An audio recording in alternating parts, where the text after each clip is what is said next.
All right. Hello again, adventurers, and welcome to another exciting episode of The Legend of the Three Kingdoms.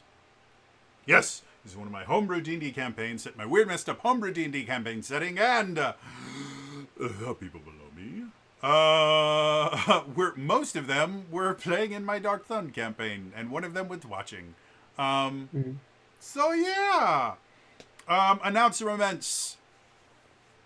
Welcome to 2026, where we have flying cars and we live on the moon and some of Venus. It's very nice. Yeah, we're in the new year. We're happy about it not being 2025 anymore. I'm banking on the idea that 2026 is not 2025, and that's a plus. Whether or not it remains a plus, we will find out. One thing, I made a video about it that went live today. One thing that is a little bit interesting, as of right now, Wizards of the Coast has not announced a single new title for 2026 Dungeons and Dragons. We have nothing coming out officially as of right now for D&D in the year 2026. But there is a shit ton of non-D&D stuff coming out. We just finished the Draw Steel Crack the Sun Kickstarter backer kit, whatever it was, and that raised over $2 million. Supposedly, we should start seeing bits and pieces of it this summer. Twilight Sword had an incredibly successul Kickstarter. We're supposed to be getting that stuff spring or summer of this year. In fact, they just sent out the links to put in all your shipping information and stuff like that. So that stuff can start getting funneled through, and you can pay for shipping, which sucks. So that's a thing that's happening. Right now, the Thundercats TTRPG is getting into its last week of crowdfunding. Toon, I believe, is either ending today or is already over. So Toon, the TTRPG, is doing a thing. Cypher had their big crowdfunding thing last summer, and we're supposed to be getting something by like August of this year. Fabula Ultima had an incredibly successful Kickstarter, and we're supposedly going to start getting stuff for that relatively soon here. So there is just a ton of really awesome TTRPG stuff that's coming out, and none of it... Oh, and then obviously we can't forget Daggerheart, Hope, and Fear. The first major rules expansion to Daggerheart is coming out this summer. So we have all of these really amazing things happening, and at least for right now, none of them have to compete with a D&D release, which is a major deal. Like, this could get a lot more eyes on games that are not D&D. Is this going to dethrone D&D? No, it's not going to happen until D&D just outright like collapses and stops making versions of Dungeons and Dragons. It's always going to be number one. But this could see some pretty cool surges in gameplay of non-D&D flavored stuff, which is really cool. I'd love to see more people playing Draw Steel. Love to see Fabula Ultima get some love. Cypher, I've been loving for a very, very long time. I'd love to see that get more love. This new stuff, Twilight Sword, I cannot wait for Twilight Sword. Chak said I have already decided that I am going to run at least a one-shot or a mini campaign with Twilight Sword. And it doesn't really matter what the goal for that campaign will be. She will find a way to turn it into cooking. So she wants delicious in dungeon. Yeah, it's what she wants. Except she doesn't need the dungeon part. She just wants to cook things over and over and over again. So yeah, like that in and of itself is really really fascinating because Why hasn't any? Someone could do a Ghibli TTRPG. well, they have quite a few of them. No, Break like just cooking, just cooking. Ryutama has some decent kind of non-combat style stuff, if I remember correctly, which is one of the things that inspired Fabula Ultima. And I mean, technically, Fabula Ultima does have the cook class. I can't remember what it's called from the Natural Fantasy Atlas, where you literally cook things. And part of playing the class is you will discover new ingredients. And whenever you discover new ingredients, you actually roll on a table to find out what attributes they give to the food that you cook, and then you write it down. And so technically, every single time you find a new ingredient, you don't know what attributes it's going to have, and I love that. It's such a cool mechanic for a class. Seriously, guys, go play Fabula Ultima. It's fabulous, the ultimate version of fabulous. But yeah, from a purely historical perspective, we have not had a year without an official D&D release since the end of Dungeons and Dragons. Hey, Niclimdor.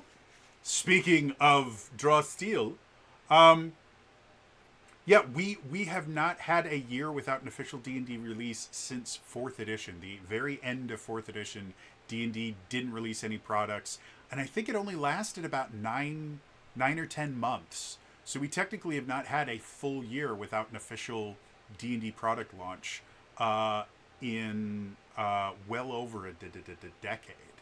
And if we look at like the entire timeline of, you know, Wizards of the Coast and TSR releasing books, like the amount of time that D&D is not actively releasing something can be measured in a matter of months, 9 times out of 10. So, yeah, definitely very interesting to see that happening, and the kind of surge of all these other TTRPGs could be a very, very good thing for the market. So, Yeah, they still haven't even so much as like posted any new articles. The last one they posted on DD Beyond was December 8th, yeah. 2025. I do know they recently got a new head of some part of Dungeons and Dragons. I can't remember what their official job title is, but again, they just lost Crawford and Perkins. They lost the person lost. She went somewhere else. That was heading Dungeons and Dragons as a whole. So they are seeing some rather massive shifts in staffing. This might just be, you know, new guy comes into power, goes, hey, stop everything. We're going to refocus on how we're going to do stuff. Or the other theory I put in my YouTube video, you can watch it on youtube.com/TraderJody, is this, I mentioned before that 5.5, when it came out, could kind of mark kind of the decline of 5th edition, because that's what most of the other point fives have Yeah, done. I mean, it if you, extends the time a little bit more. yeah, you know, it's a Because way to remember, kind of. it was 2024 when they came as like it's 2020. It's like Jesus Christ, it's 2026. Mm-hmm. So so yeah, this might be kind of them kind of admitting the swan song, and them kind of you know, battening down the hatches and going, okay, it's time for us to make 6th edition. And I mentioned in the video, My like, theory is they already may have been working on that because well, like they, you don't someone working on something or other probably. well, I mean, if you look at where the market was in 2014 when 5th edition came out compared to now, like the popular thing now is your rules light, narrative focused TTRPGs. Whereas in 2014, people wanted that crunch. You know, Pathfinder was still doing exceptionally well. Other games that were coming out had tactics and had things, and so 5th edition kind of reflected that in the idea that there was some crunch to 5th edition with feats and other things like that. But then it also took some inspiration from things like the Powered by the Apocalypse stuff and other stuff like that. So, so yeah, the D&D 6th edition will probably look nothing like 5th edition, which is how every single version of D&D has worked. But I could definitely see them I have no idea why I'm so funny, but anyway. Um, I mean, 4th edition was not rules light in any way, shape, or form, Nick Limdole. Like, I mean, you literally just played a 4th edition upgrade. Like, that was, like, Draw Steel is 4th edition with a few extra rules. Anyway. So, yeah, that's an announcement. The fact that there isn't D&D going on right now while we were playing Dungeons and Dragons. And just hopefully a CEO can shut the fuck up and not say the words AI. I mean, yeah, Just that too. can there just be a standard operating procedure where it's like, hey, don't. We're doing fine as long as you don't ruin it. Somebody call Brandon Lee Mulligan. What are you talking about? Nick Limdole, 4th edition had a crap ton more rules than 5th edition. And the only reason it had less rules than 3.5 is it was hard, like, without going full on GURPS, you really couldn't get more rules than D&D 3.5. They were overflowing by that point. It's just, they had shit It was that contradicted. impressive. They had contradicted shit. It was. But anyway, other stuff going on. Apparently, Brendan Lee Mulligan has broken Dungeons and Dragons. Because recently, slight spoiler alert for Critical Role, the Soldiers table has gotten to the point where they can level up to level 4. But he has added a twist. Instead of them just leveling up during a long rest, where they go to sleep as a level 3 and then they wake up as a level 4 with all these new powers and abilities. Brennan has apparently, and I haven't watched the episode or the level up thing to see how he did it specifically, but I read an article on it. Apparently, he's basically told them, okay, guys, go ahead and like decide on your level ups and everything like that. However, you guys get to decide when you level up. Like, if you think in the middle of combat, it makes sense for your character to suddenly have more power, or after we do something narratively, that's when you think that's when you're going to level up. And I got to tell you, it's probably the best approach I have ever heard. In a narrative moment, you break through to your next level. I watched it. It's very fun. I'm not going to spoil. It's genius, I'm gonna guys. Say, having Sam Riegel do shit on the fly, fucking gold. It's Sam Riegel. So I mean, that in and of itself, it's another thing. It's one of those things that once you see it, when somebody explains it, you see it happen. You sit there going, why the hell hasn't it always worked that way? Like, it makes sense. So yeah, moving forward in my Dungeons and Dragons games, we're 100% doing that. I don't know when you guys are leveling up next, but we're 100% doing that. But yeah, it annoys me when you see something that's just so blatantly obvious, and you're like, why in the world did this not exist before? Yeah, people are also like, it's like, okay, certain channels, you know who you are. Stop making things seem like they're overly dramatic. I'm tired of that shit. You know what I'm talking about. There's one, but like, there's one channel I give grace to because they're doing it ironically and they're taking the piss out of other channels doing that. But like when Brennan Lee Mulligan said, you can give yourself the help action. And it was like, and people were like, oh, and just shut up. Gotta love it. Anyway, so that's a thing.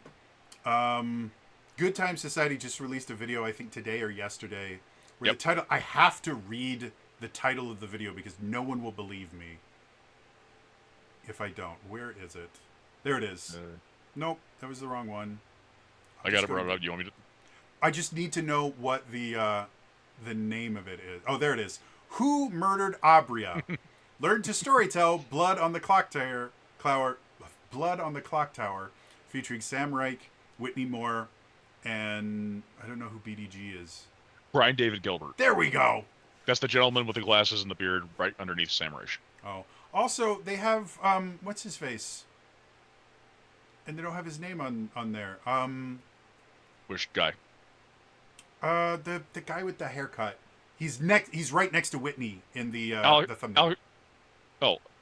Ward. Yeah, Alex Ward. Yeah. They name everyone but Alex. No, Alex is my favorite. Well, he and Whitney are kind of tied, but yeah. If you're not familiar with Good Time Society, Becca Scott has this thing called Good Time Society. It's a YouTube channel, a bunch of other stuff. She does amazing, awesome stuff with it. They did a one-shot celebrating Kiri's new book, The Hearth Witch's Guide to Magic and Murder, Book 1 of the Hemlock Saga, written by USA Today bestselling author Kiri Callaghan.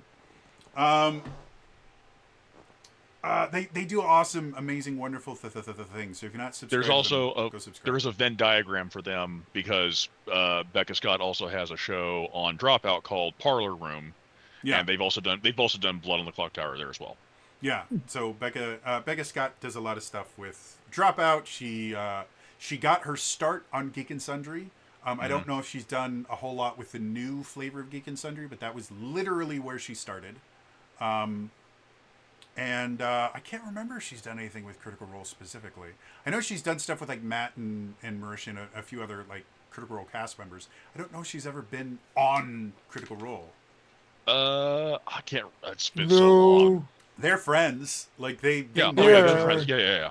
I don't see what I have anybody. Yeah. Which had a bunch of crossover with Critical Role too. Yeah. So.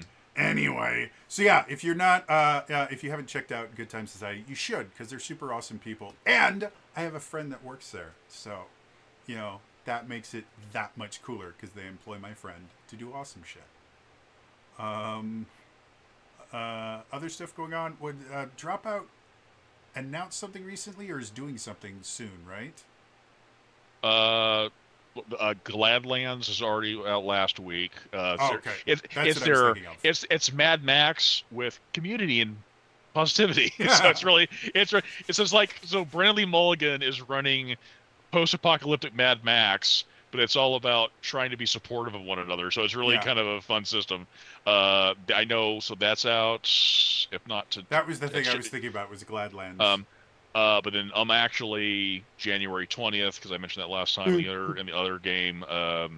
They're doing another return of Tournament of Champions with other previous winners from that, and Amy Dallin is one of those returning champions. We like Amy. Amy does stuff with the Good Time Society too. Yep. And she has her own channel, and she's been married for over a year now. Apparently, I like Amy. I think she's super cool. Amy's good people. Mm. They did. If you search for it, you can find Curie and Amy doing a duet. Yeah, they did. Years ago. Oh, they did something from what's it? Dr. Horrible. Dr. Horrible, yeah. And they do really, really well. Both of them have very, very wonderful voices. Kira and I sang together once. It was very cool.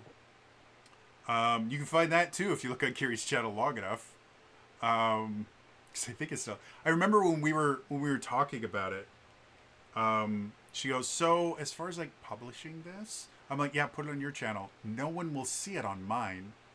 She's like, are you sure? I'm like, yes, former Geek and Sundry vlogger in person that has like multiple orders of magnitude more subscribers than I do. Put it on your channel. Do you want like some of the? Nope. Just, I'd love for people to see it. I think that'd be great. I love Kiri. She's wonderful and amazing.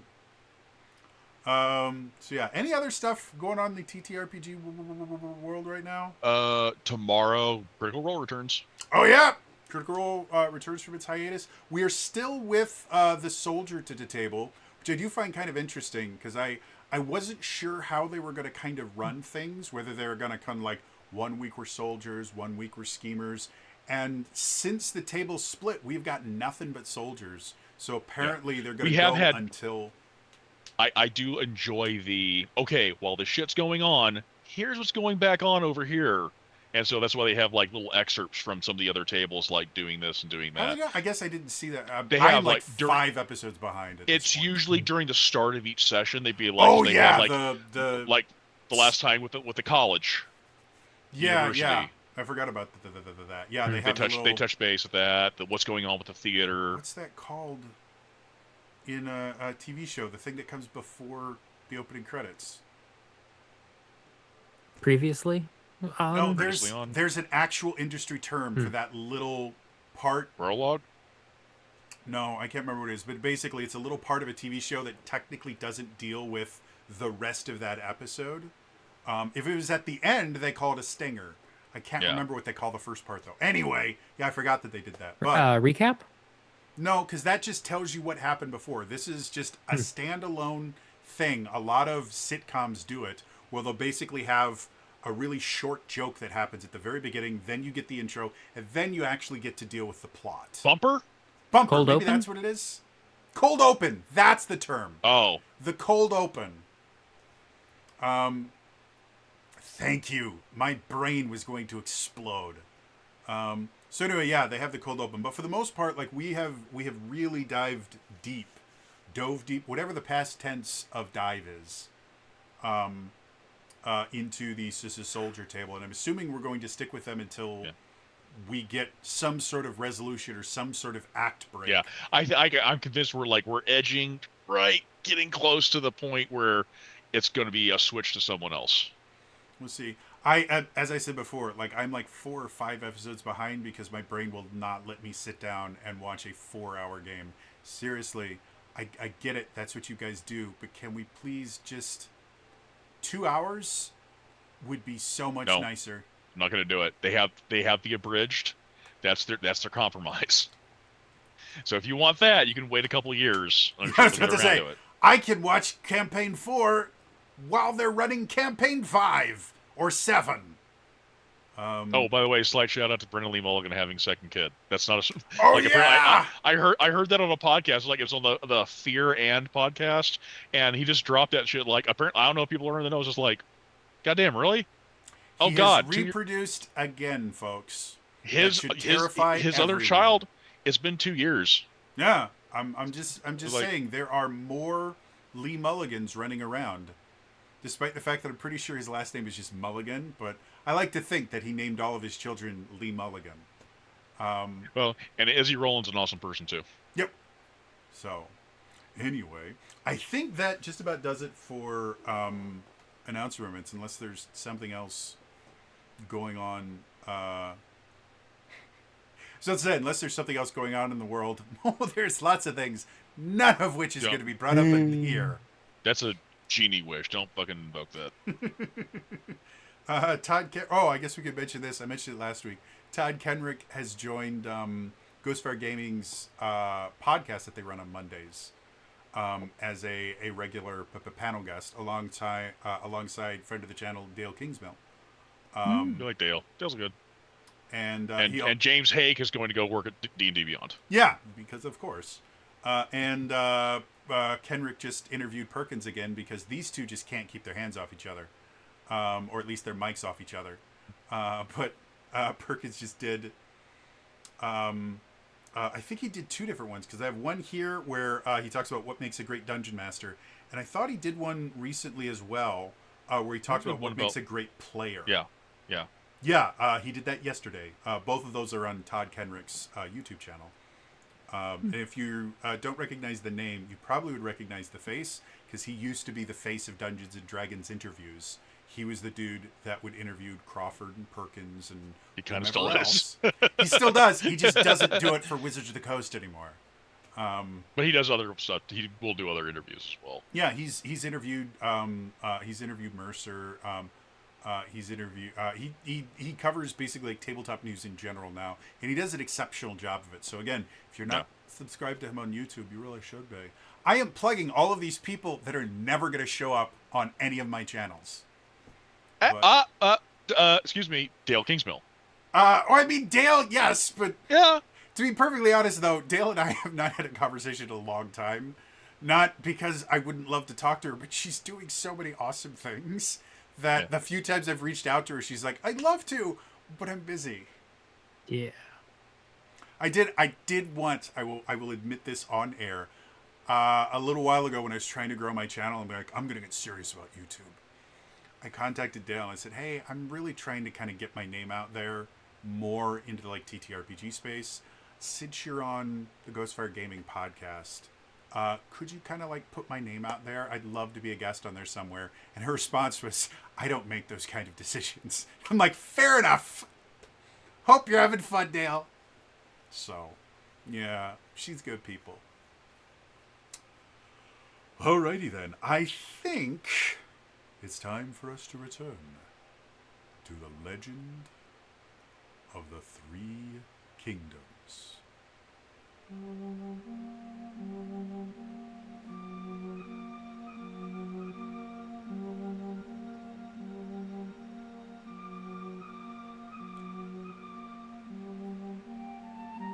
The war continues.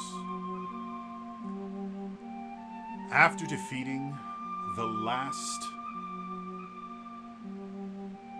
of the generals of the Dark Lord, the party thought they would be able to finally confront the Dark Lord in his fortress castle, Tormenrift. Unfortunately, before they could muster up the forces they needed,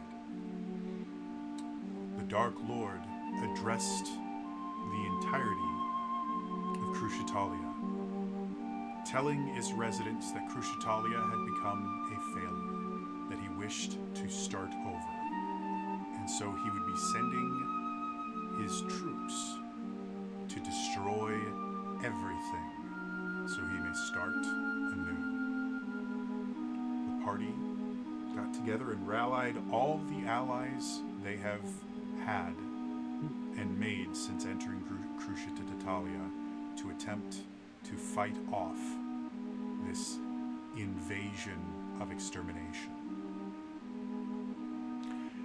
After helping assign different groups to different cities to protect them, the party themselves split up with the intent of bolstering the defenses enough to survive.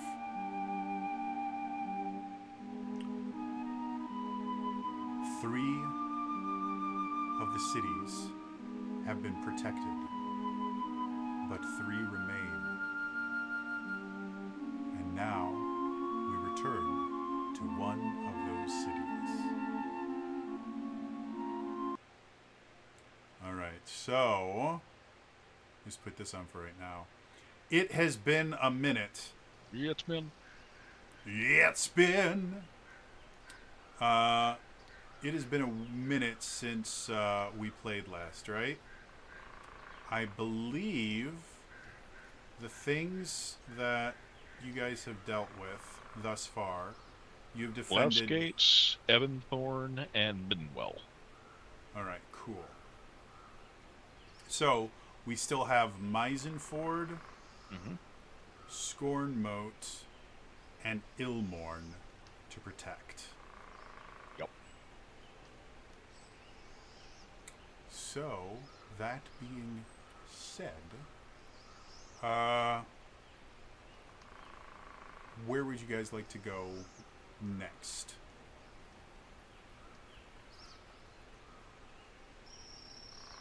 I can recap if people need to know who's where, what. Yeah, I've got everything written down. So, as far as I guess, yeah, since it's been a while, let's talk.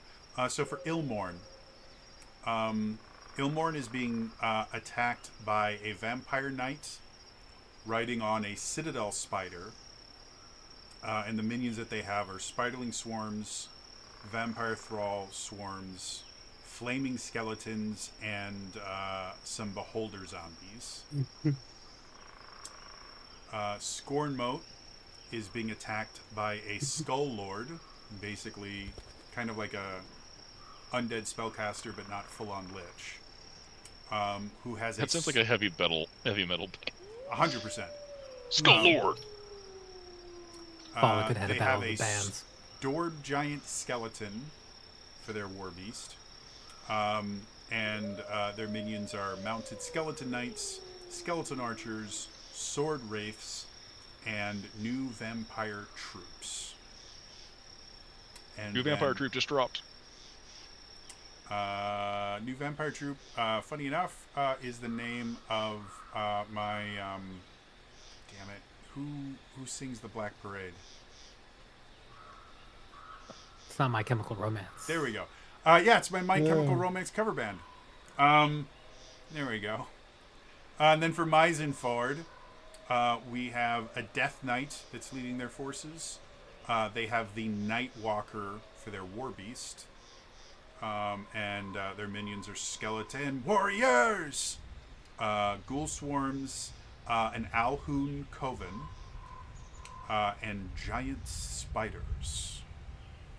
So, and then the various groups that are protecting those cities. For Ilmorn, the Hunters Guild is there. The King and Queen of Wallachia are there. The Necromancer and Blade Singer Vampire Lords are there.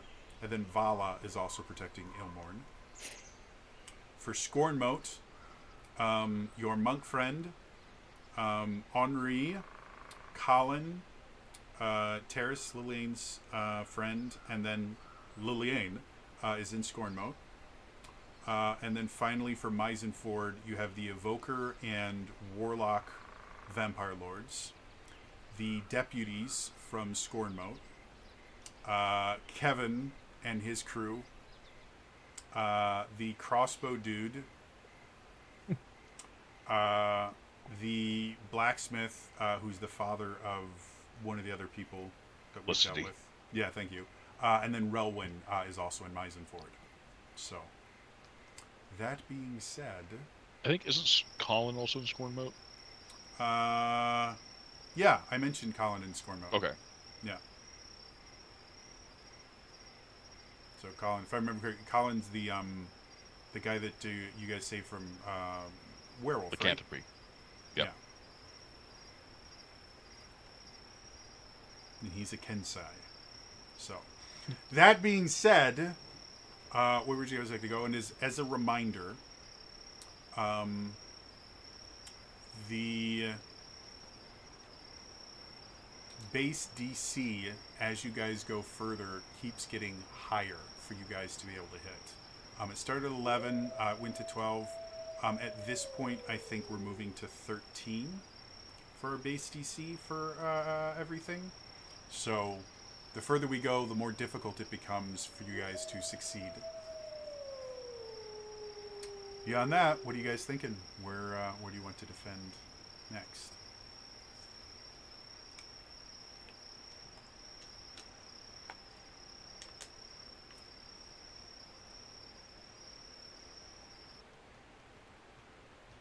Please, everyone, don't speak at once. Well, I was just like, it depends who feels they want to start versus who wants to be the last battle. I thought I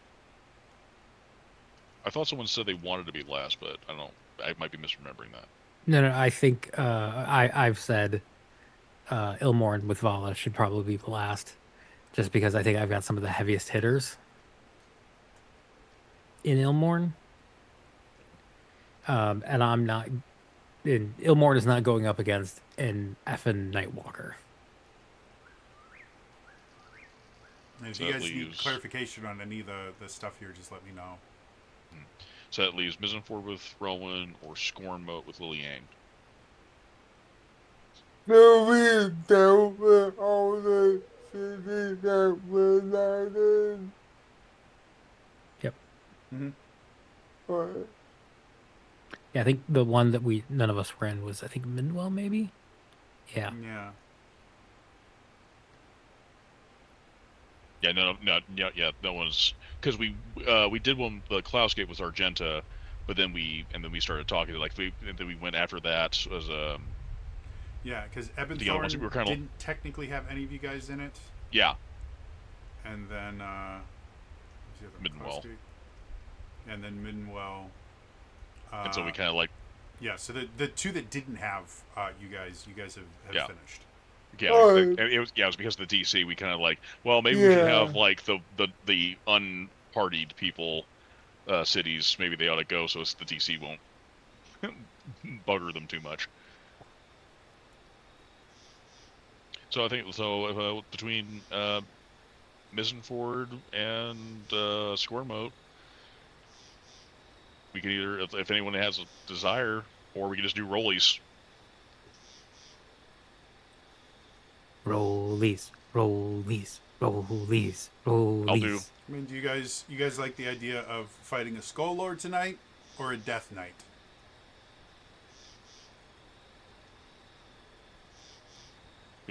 I feel like chicken tonight. I just realized I'm not playing Cypher where I don't need to actually roll anything. I should probably get my dice out. Uh, Depends on who just want to decide. If we want to decide, you want to decide by rollies. I've rolled my number. If we want to do that, or if we want to, if anyone has a hankering.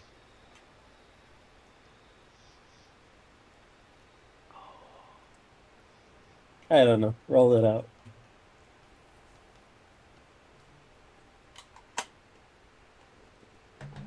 Somebody do something, I- please. I have no skin in the game. Argenta's safe. All of Argenta's NPCs are safe. So this is up to you guys. Yeah, okay. This is like, I'm good. Like, none of my friends died. You guys Well, have I to was deal just- with death still. It looked like Scott was rolling, so I figured I was. Scott, did you roll or were Yeah. you doing something else? Yeah. Okay, What'd you get? What'd you get? 15. Oh, you beat me. I got 6. Alright. All So right. I can't win football.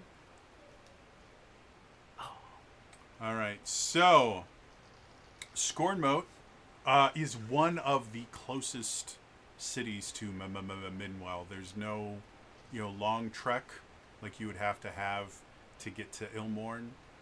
There's no webwood that you'd have to go through to get to Klausgate.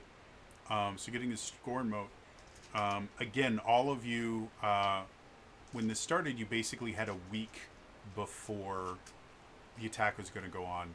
And with Scornemote being so close, you guys were able to get there in a couple of days. So you guys basically have a full 5 days worth of prep time that you can make. And again, you guys have the monk, Henri,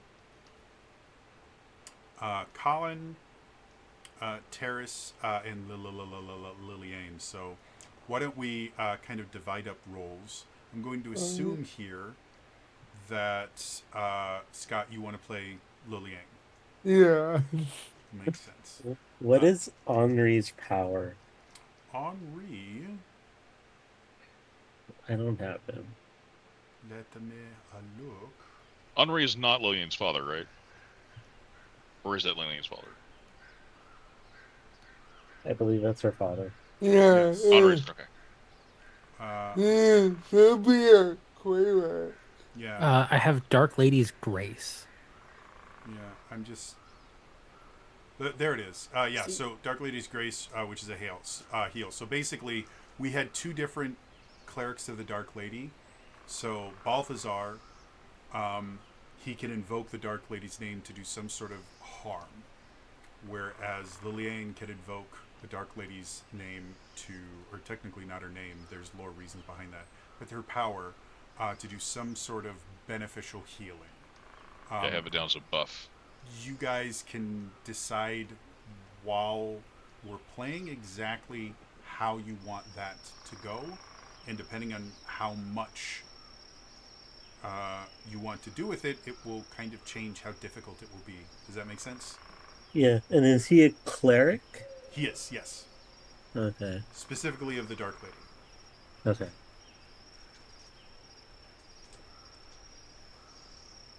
So, who wants to play Henri? Sure, I'll play Henri. All right. We need to know who wants to play the best class, the monk. Well, we have two monks. We have Monk and Colin. Oh yeah, because Colin's Kensai, and then we just have standard one. We got monk buddies. Who wants to be the monk? Because technically someone's gonna have to play two. So who wants to be the monk buddies?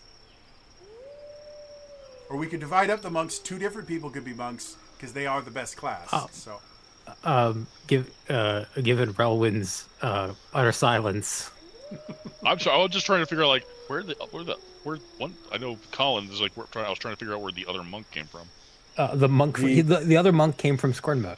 yeah, Yeah, he was the monk that was under the Bloody Fang's control. Yeah. Okay. Yeah. his ability is called Death Touch. So probably relatively useful ability. I could do the two monks. Okay. um, which would leave Relwyn with Terrace, Yep. Yes, the paladin. the Yep, Paladin with Terrace. Smite. Unless somebody else wants a monk or something else. No, I'm good. But Now Yep. the all important question: what's my level limit for spellcasting? Who you got? Oh, yeah. So again, the way that we're treating the clerics is they have this. Um, Terrace does have smite, but it's just not like. well, you're talking prep work, right? Yeah, Oh, okay, Okay. gotcha. For prep work, I just need let's to know limit level you. Let's level limit you to limit. 7 right now for Okay, your level prep work. 7, and then domain Twilight He 100% would be a not a death cleric. The Grave. yeah, he'd 100% be Okay. a grave cleric, unless you think your father would be something else, Scott. The grave cleric make the most sense to me. Yeah, let's go with that. Okay, so cool. Yeah, grave cleric of the Dark Lady.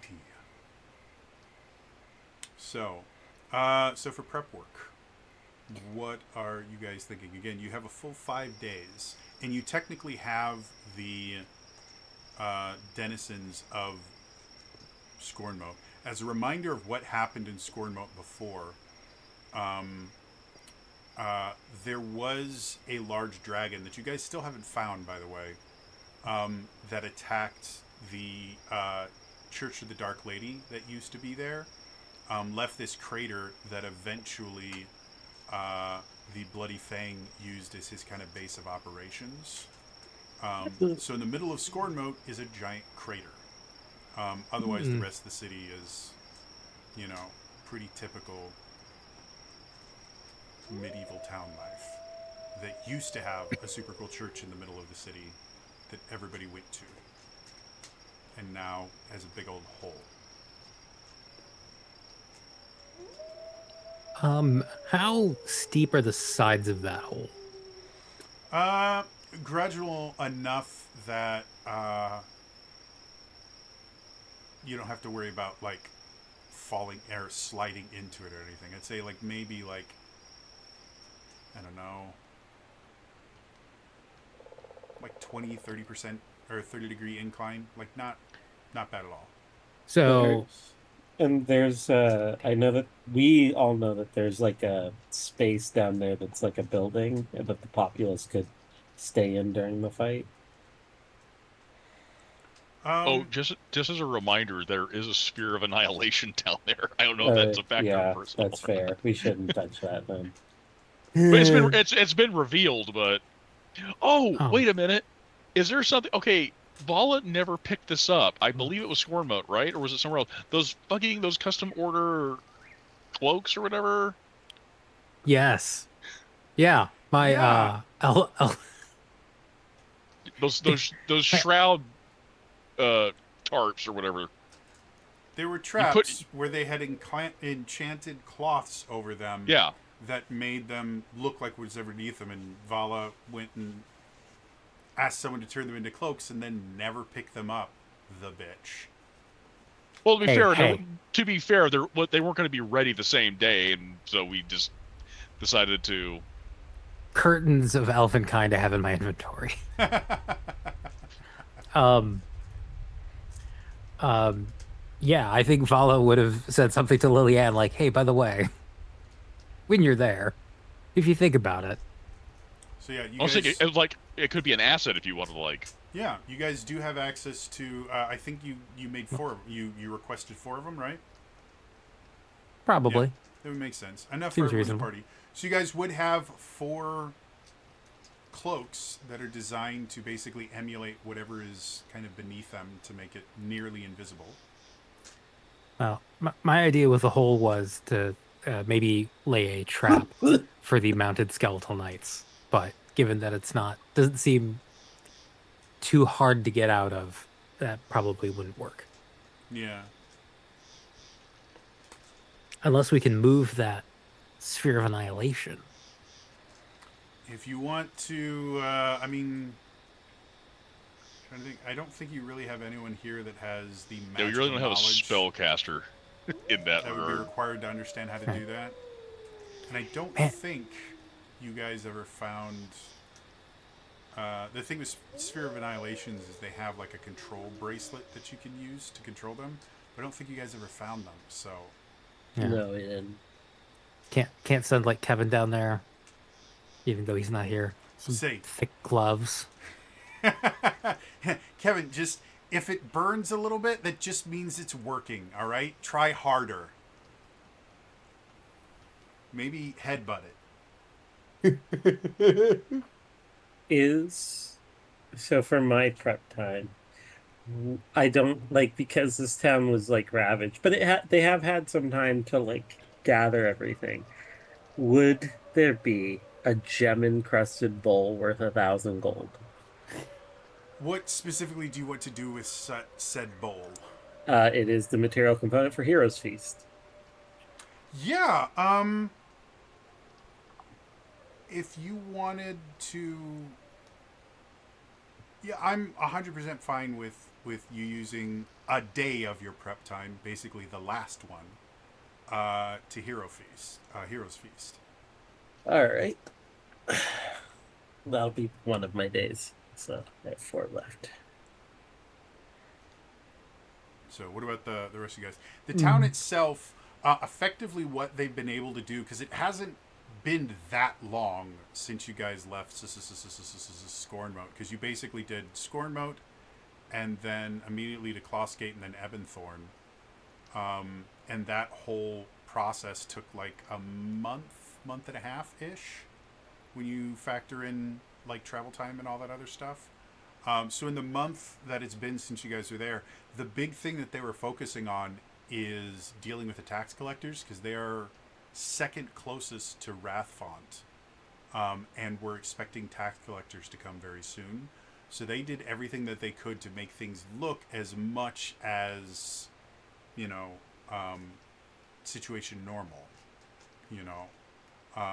And so a lot of the houses have had either facades built onto them to make them look like they're in better shape than they were or have been repaired.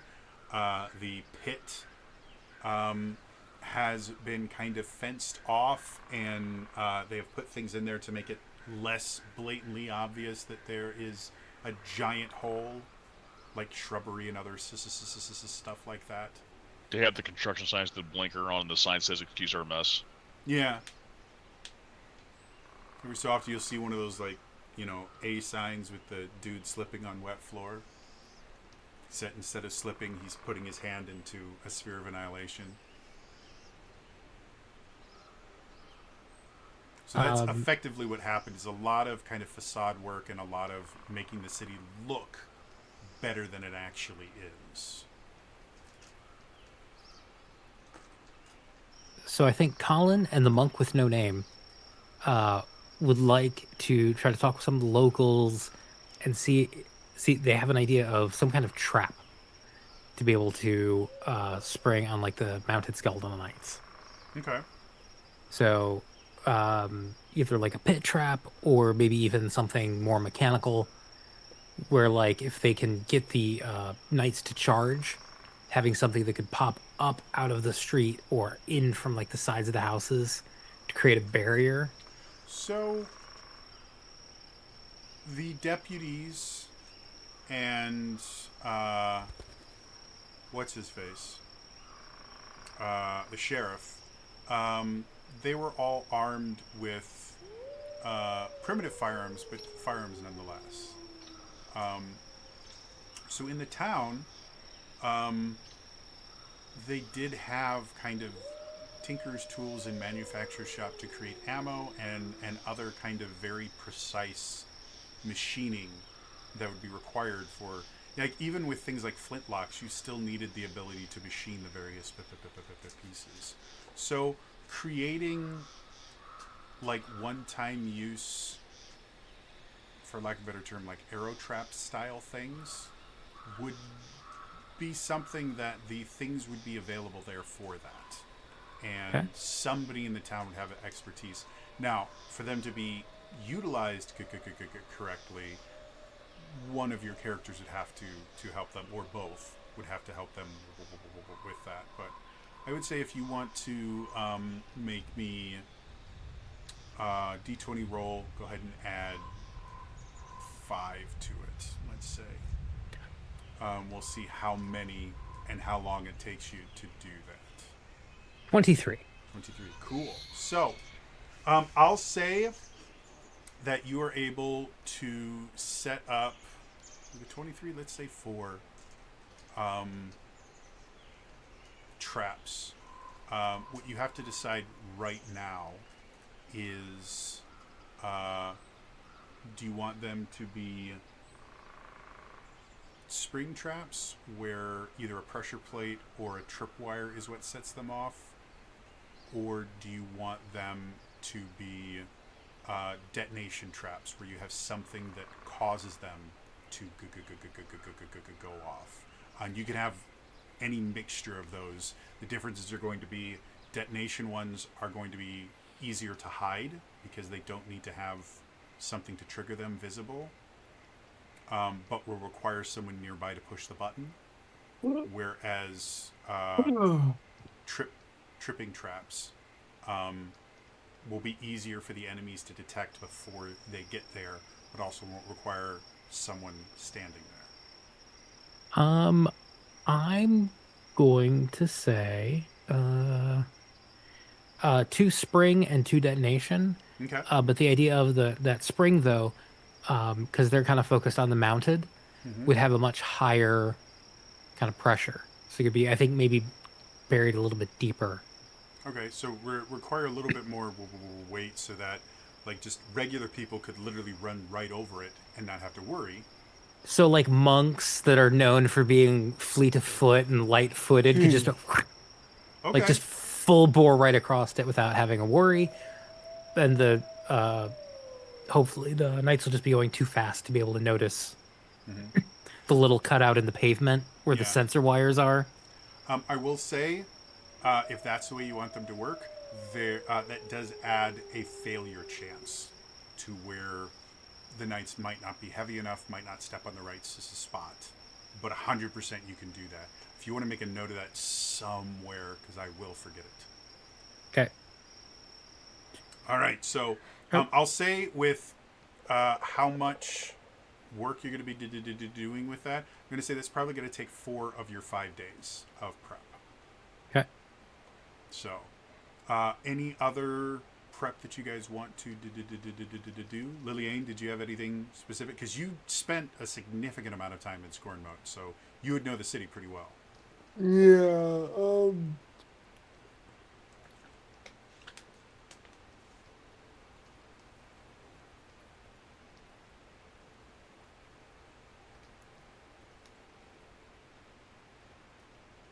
I feel like I'd be,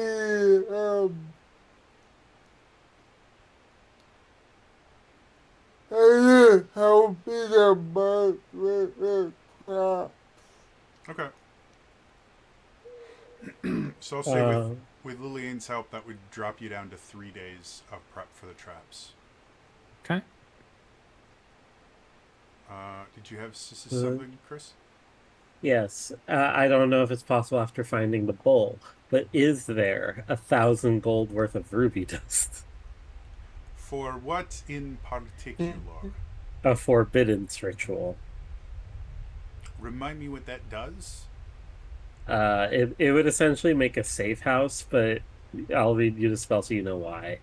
Um, You create a ward against magical travel that protects up to 40,000 square feet of floor space to a height of 30 feet above the floor.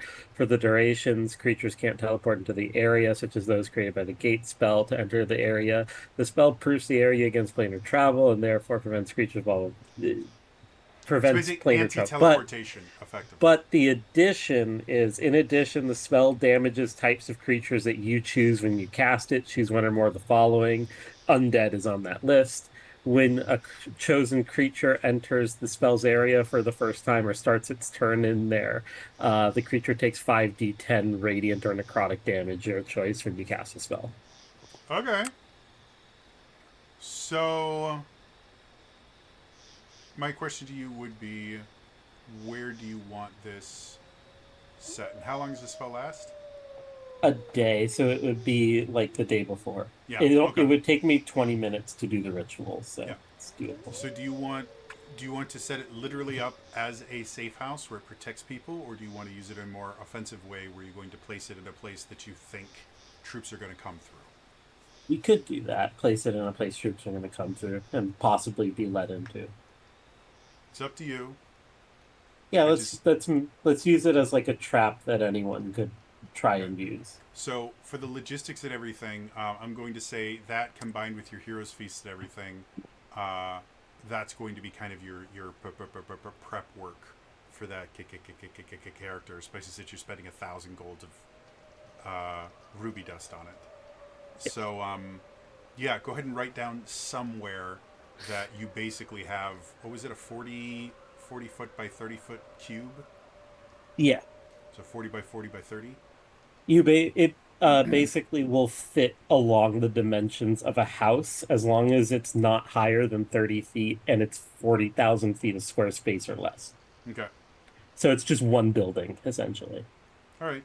So yeah, you pick like a tavern or something like that near one of the edges, and that tavern is going to be roll bad for bad guys to walk in. Tavern of Doom. Tavern of Doom. Surprisingly enough, Tavern of Doom, my Pollen Storm cover band.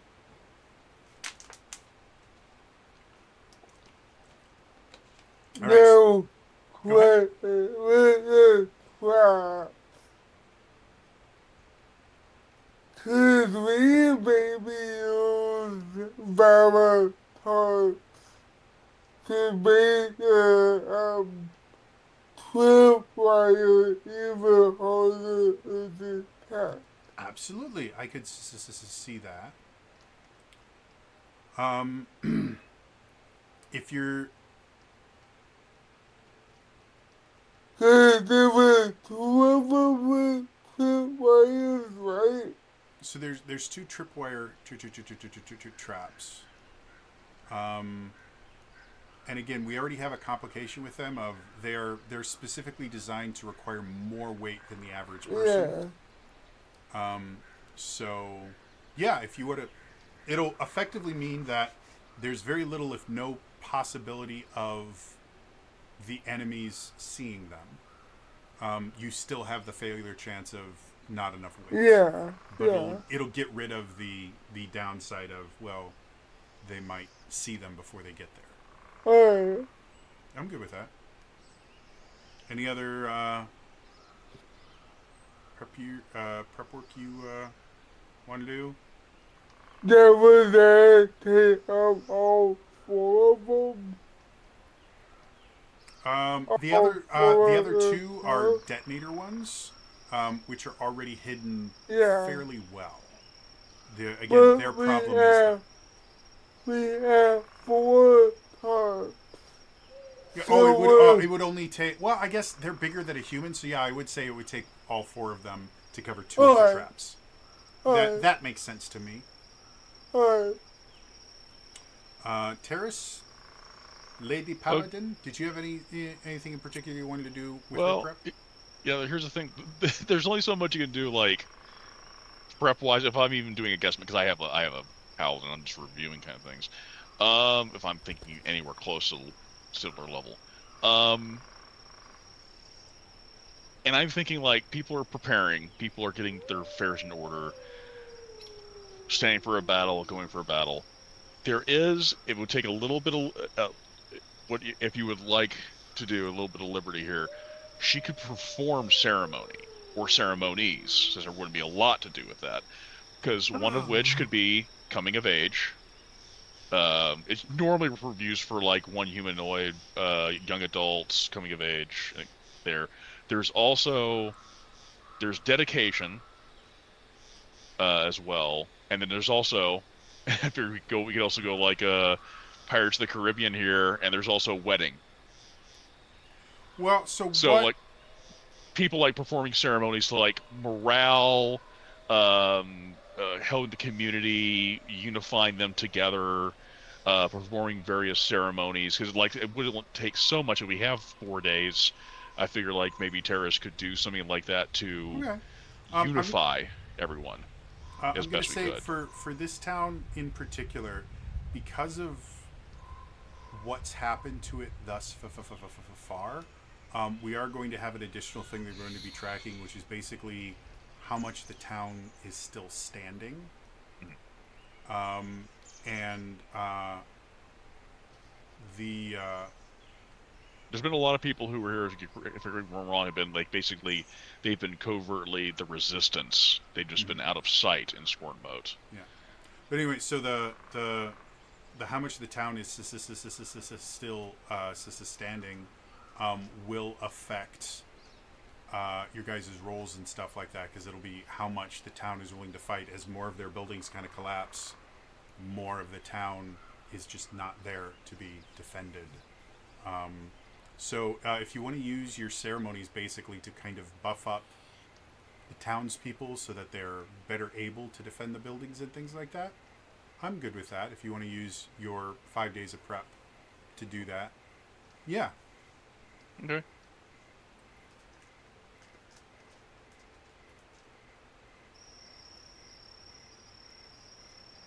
So, as night falls on the fourth day,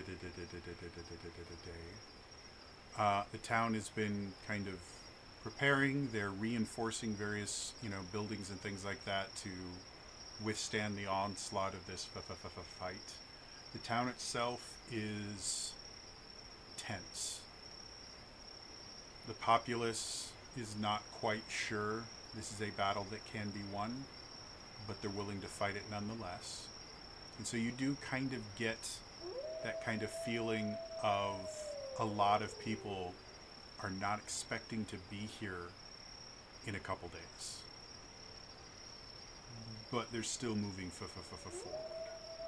And that kind of dread and kind of sense of finality has kind of blanketed the city into this eerie stillness.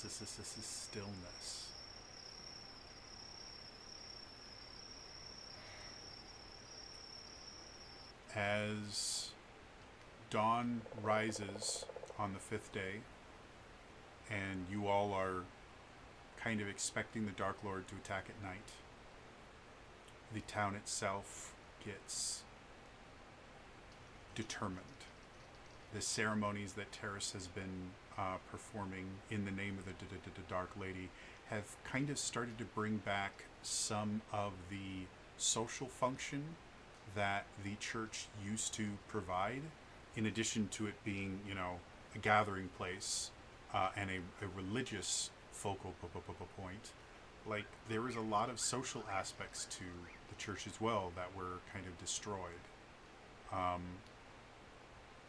And a few of the people even go as far as to create a new altar, or kind of a more elaborate kind of altar and worship space to the Dark Lady near the center of town. The exact center of town is a hole right now, but near the center of town to kind of bring back that sense of community, that sense of social structure.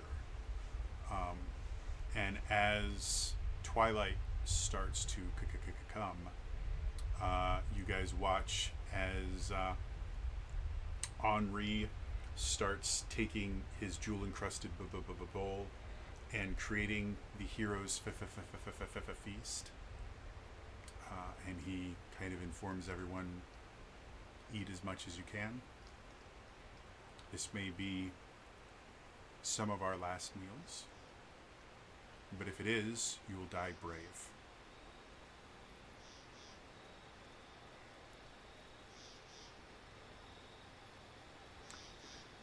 He casts Olive Garden.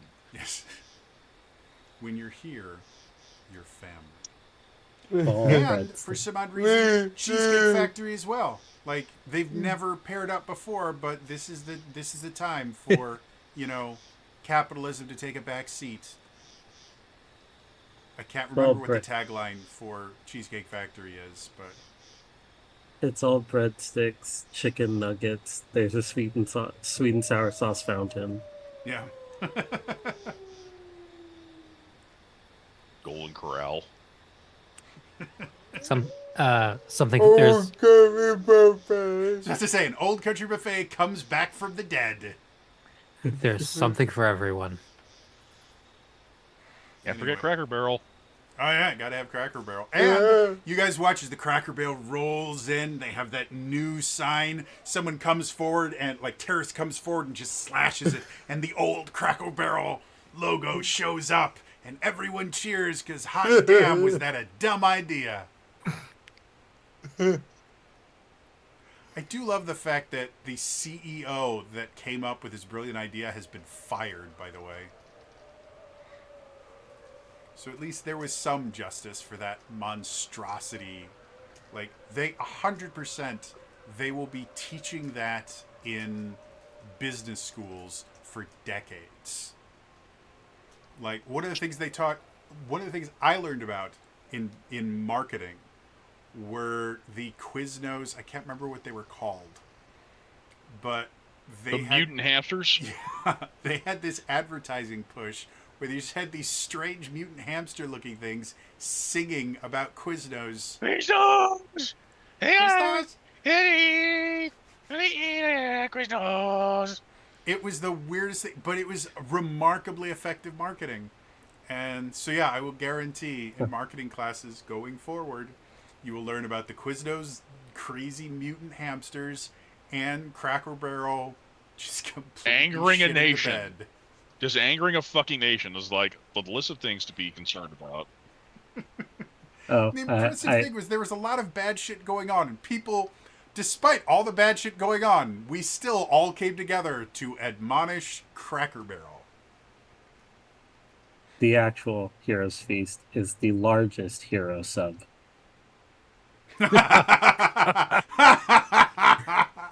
You guys just see this massive, like, it loops around the building. But baby, you love me. There's one villager named Homer still going to town on it. All right, so as everyone, eats what may be their last meal, they feel emboldened by it, and suddenly,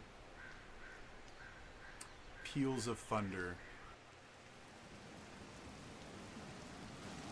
wreck the night.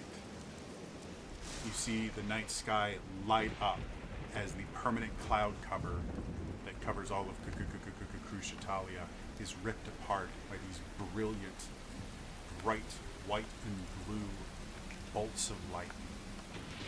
Suddenly, far side of the city, it seems like reality is sliced in half and a gate opens up. Walking through the gate is a massive storm giant skeleton. In its right hand, it carries this impressive looking mace that, more likely than not, it carried in life. You can see lightning kind of dancing across the massive metal head of this mace that is carved into the shape of a storm giant lord. As he comes through dragging his sparking mace. Behind him you see the legions of mounted skeleton knights. You see groups of skeleton archers start stringing up their bows with ligaments. You see the sword wraiths, undead ghosts, bound to physical swords that radiate necrotic energy.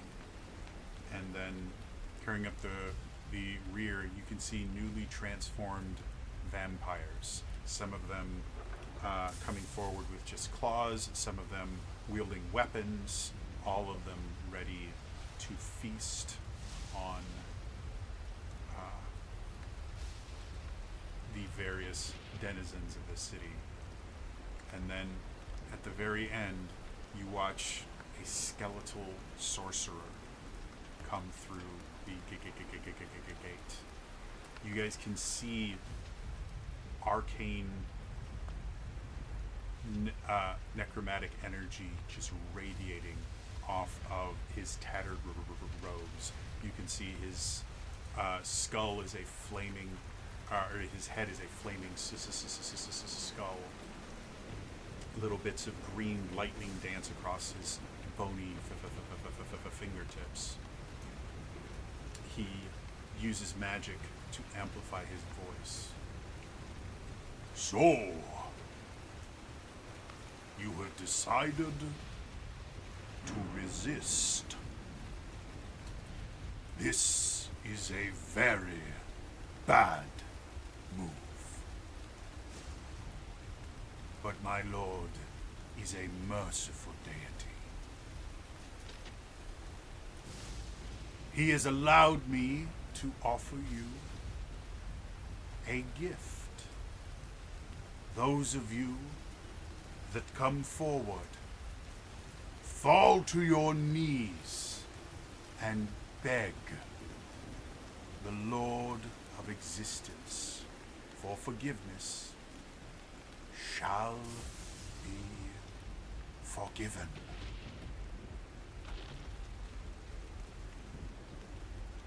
And will be given the gift of eternal unlife.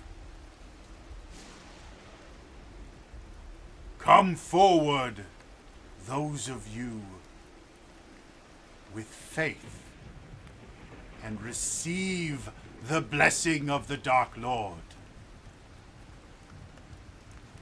And he waits, arms outstretched. And a moment passes. Go ahead. Slowly, the monk with no name starts walking out. Okay.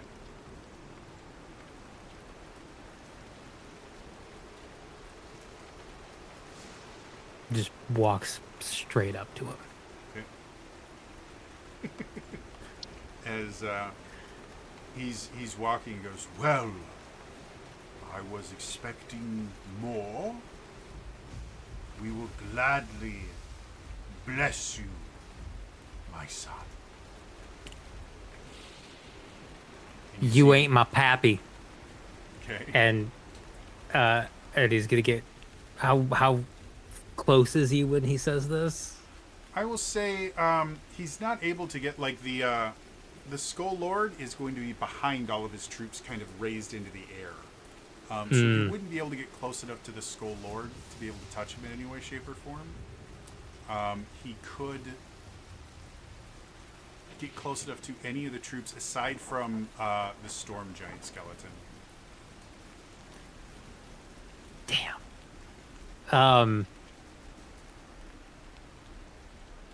I'm regretting my life choices now. Should have gone with the fastball special.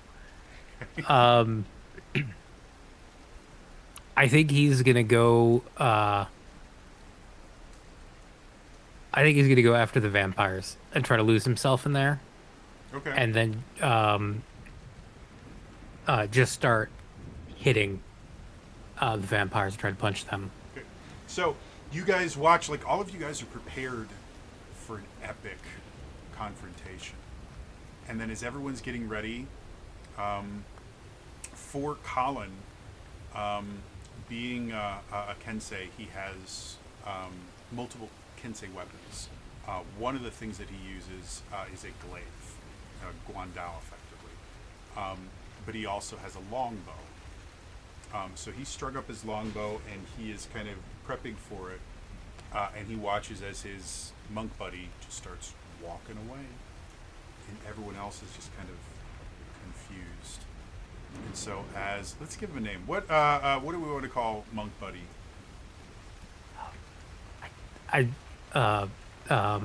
Dale. Dale, yep. So Dale walks forward and everyone is sitting there very confused. A few people are, starting to yell out things. We broke bread with you! I was gonna ask you out. So was I.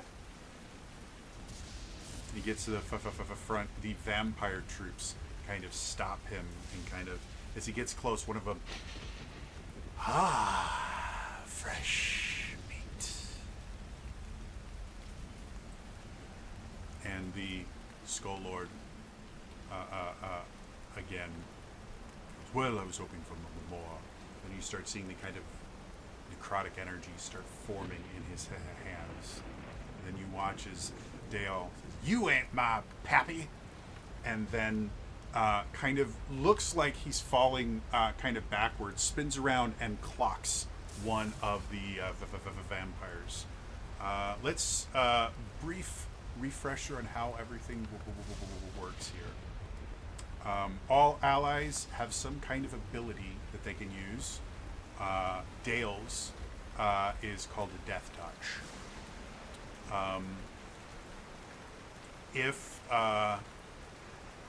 And all rolls are decided with a single d20 roll.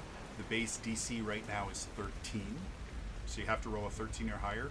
But you can get various things that give you bonuses. If you create an advantageous pair up, where the person that is fighting this particular enemy or defending against them somehow has some gift that would make them particularly good at dealing with these people, you get a +2. Anytime you use one of your abilities, you get a +3. And then if you have some sort of unique battle tactic that you can use, you can get up to a +4 to your roll. So for this one, I don't think the monk has anything in particular that helps him fight vampires. But I will say this is a brilliant battle tactic, so I'll give you the full +4 for that. Okay. So yeah, go ahead and roll a d20, add 4 to it. Unless you wanted to try and use the death touch on one of the vampires. No, I was hoping to use it on the Skull Lord, but okay. Can't get close enough.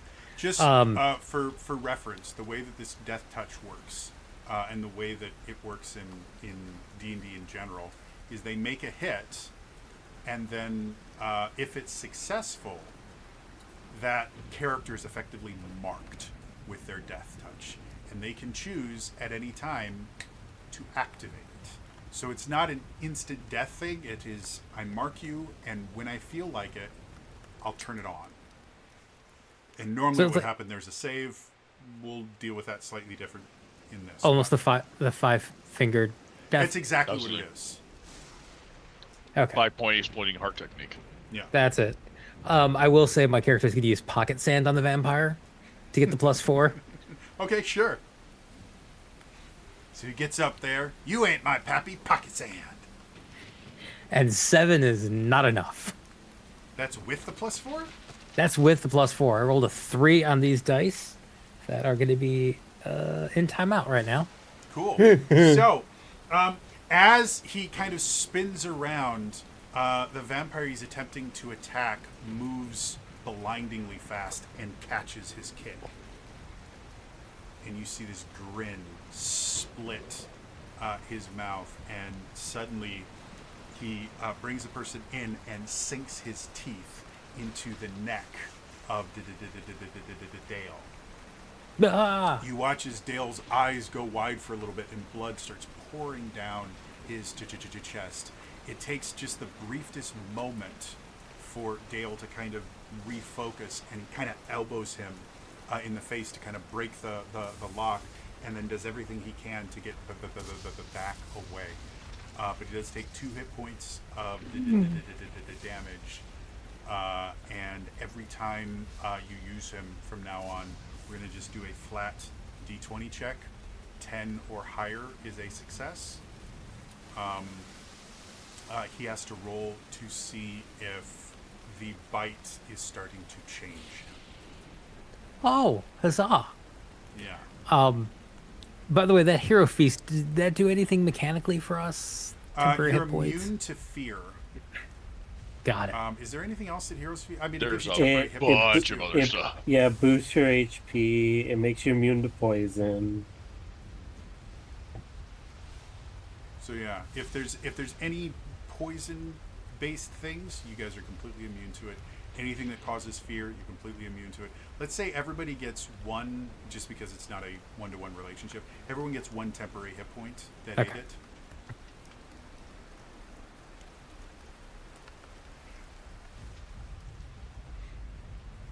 I totally think Dale could be a monk. I can't do an Aussie accent, though. So. Oh. Oh, crikey, that's a fucking worse than fucking wombat. Oh. I did have a Kiwi accent for the briefest of moments for a game that Kiri actually ran. And it was really funny because both Lex and I were playing it and completely separate from each other. We both decided that our characters were going to have Kiwi accents. And so, yeah, I spent an entire game playing a Sun Soul monk going, oh, yeah, I was just thinking I might, like, just throw some sun into your face to disintegrate you, if you don't mind. Wasn't that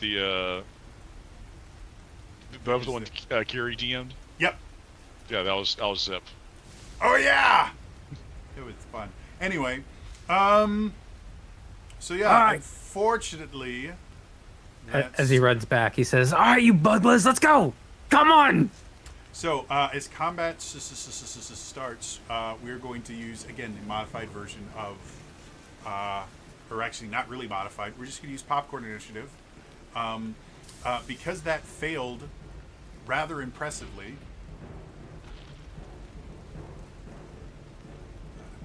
Should have made that monk a halfling. As it failed rather impressively, we are going to start off with the baddies. And I think we're actually going to start off with the vampire troops. They're going to rush forward, and they are going to...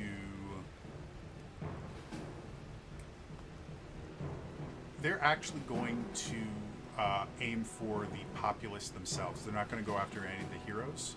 So it's up to you guys. Who wants, if anyone, wants to try to defend them? Or do you want to have the populace kind of defend themselves when you guys prep for other things? I'd probably. I would defend the populace. Okay, so between the two of you, who wants to do it? Either Lillian or... Lillian, probably. Okay. She's the warrior. Yeah. All right. So, Lillian, as the vampires start coming through, they start immediately jumping, not for the people that are ready to fight, but for innocent civilians. Yeah.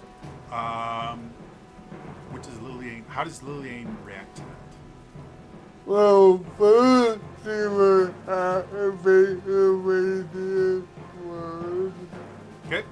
Is the fighter cut down the many and see All right. come.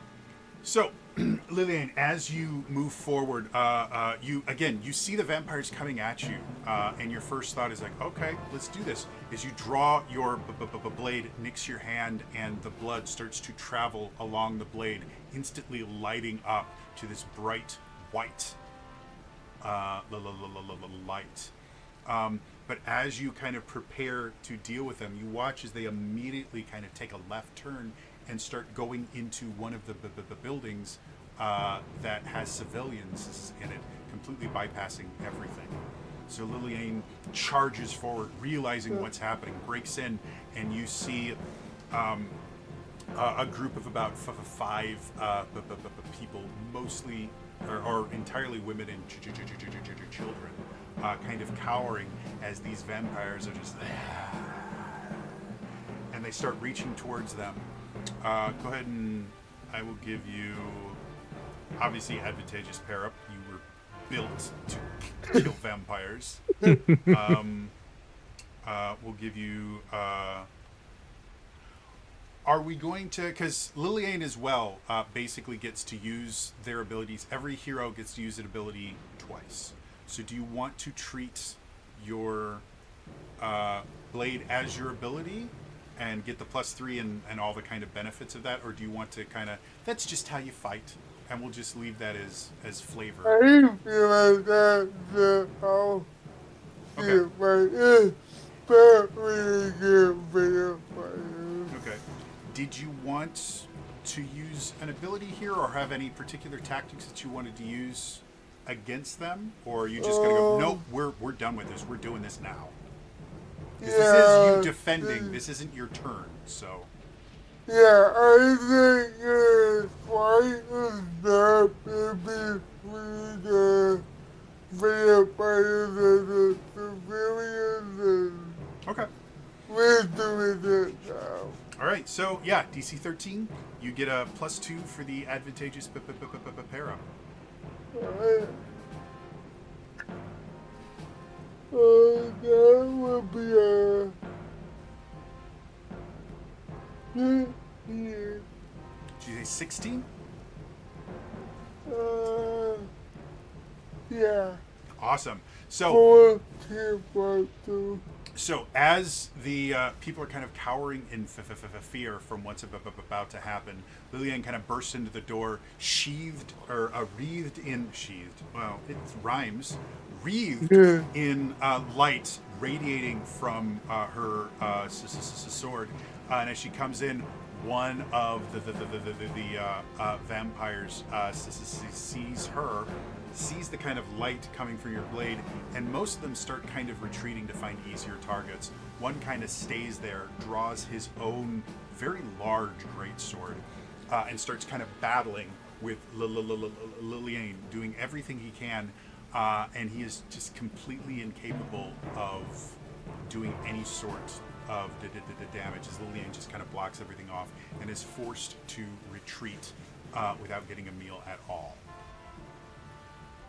So that was their turn. Now it is your guys. Who would like to go next? Well, kind of using his whole spiel to his advantage. Colin was about to, not Colin. Henri was about to move, but he saw his daughter move, so he continues the spell he was casting and finishes casting. What's that called? Not that one. Conjure Celestial. And he's conjuring a winged lion. Okay. So, this would be one of your. So again, this cleric. So in combat, Henri's ability is, again, Dark Lady's Grace. So he is a cleric that specifically specializes in kind of defensive, healing types. Oh, this is to move around mostly. Oh! It's a mount. Ooh, okay. I'm good with that. I am going to say it is going to use one of your abilities for this battle. But yeah, if you're using it basically for mobility, are you allowed to summon multiples with it, or is it just a one just thing? One. Oh, It's just one. So yeah,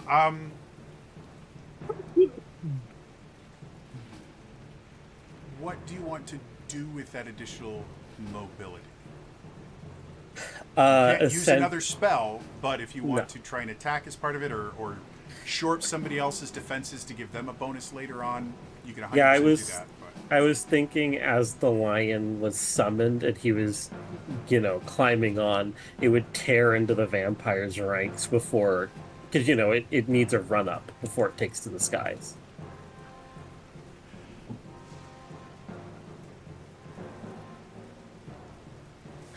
Again, I'm a little bit hesitant to allow him to use it offensively, just because it's not what the character's designed for. I'll give it to you this time. All right, go ahead and take the +3 from using the ability, and I'll even give you the advantageous pair up for a total of +5. DC 13. Let's see it. Hey.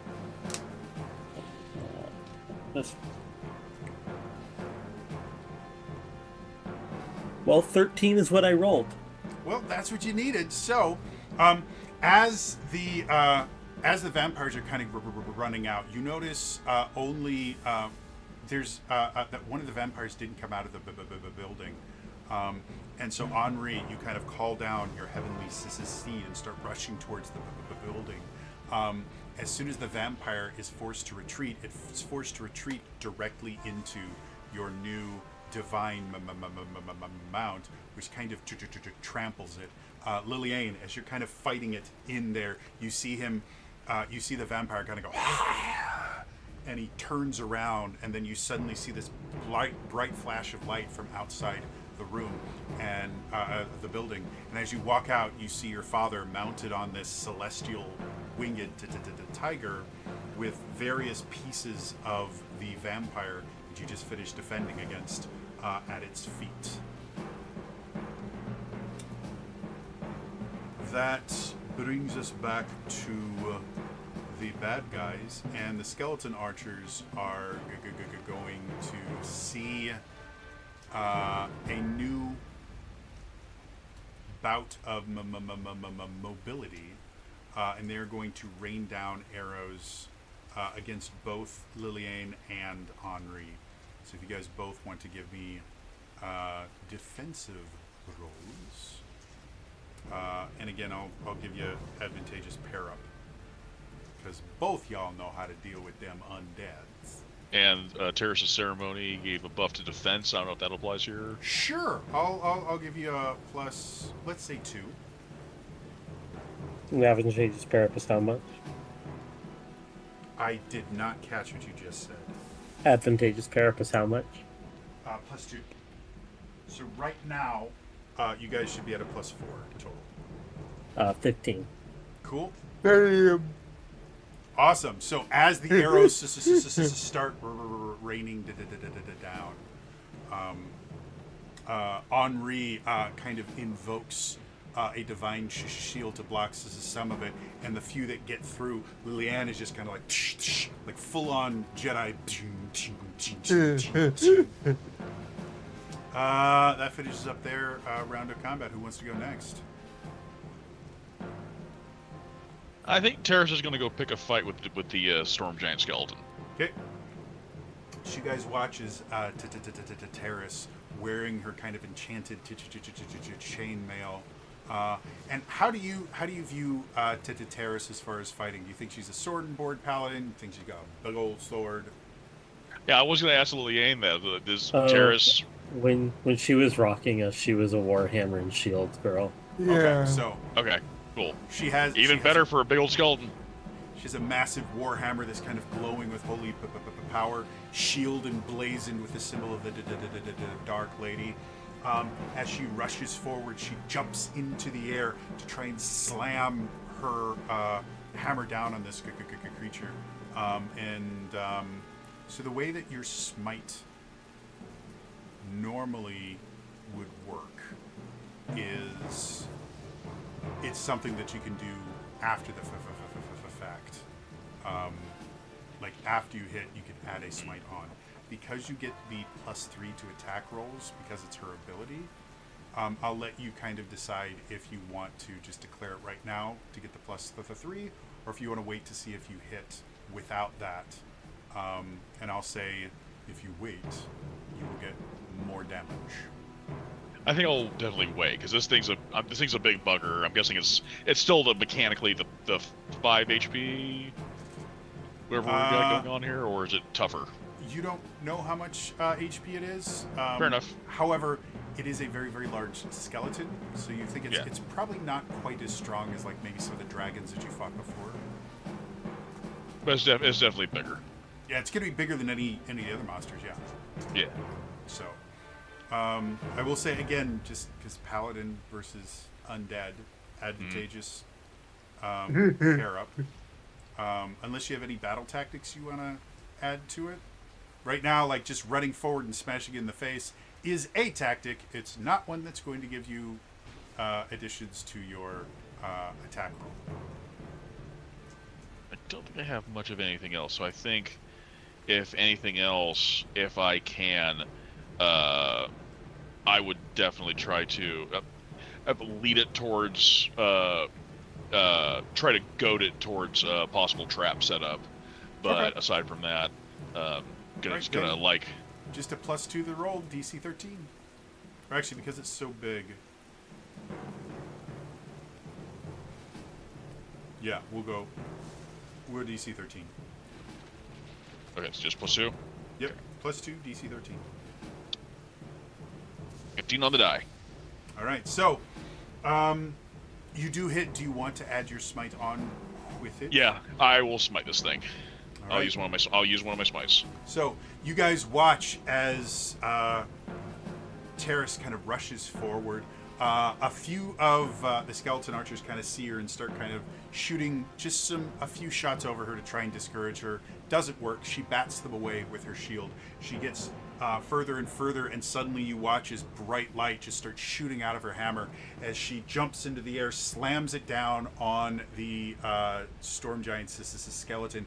You guys see this massive flash of deep indigo light as she invokes the power of the Dark Lady, and you watch it travel up the entire storm giant skeleton, and you watch as the necromantic bonds that have been holding together these bones just start. You watch this giant pile of bones just sink to the ground. One-shotting the damn thing.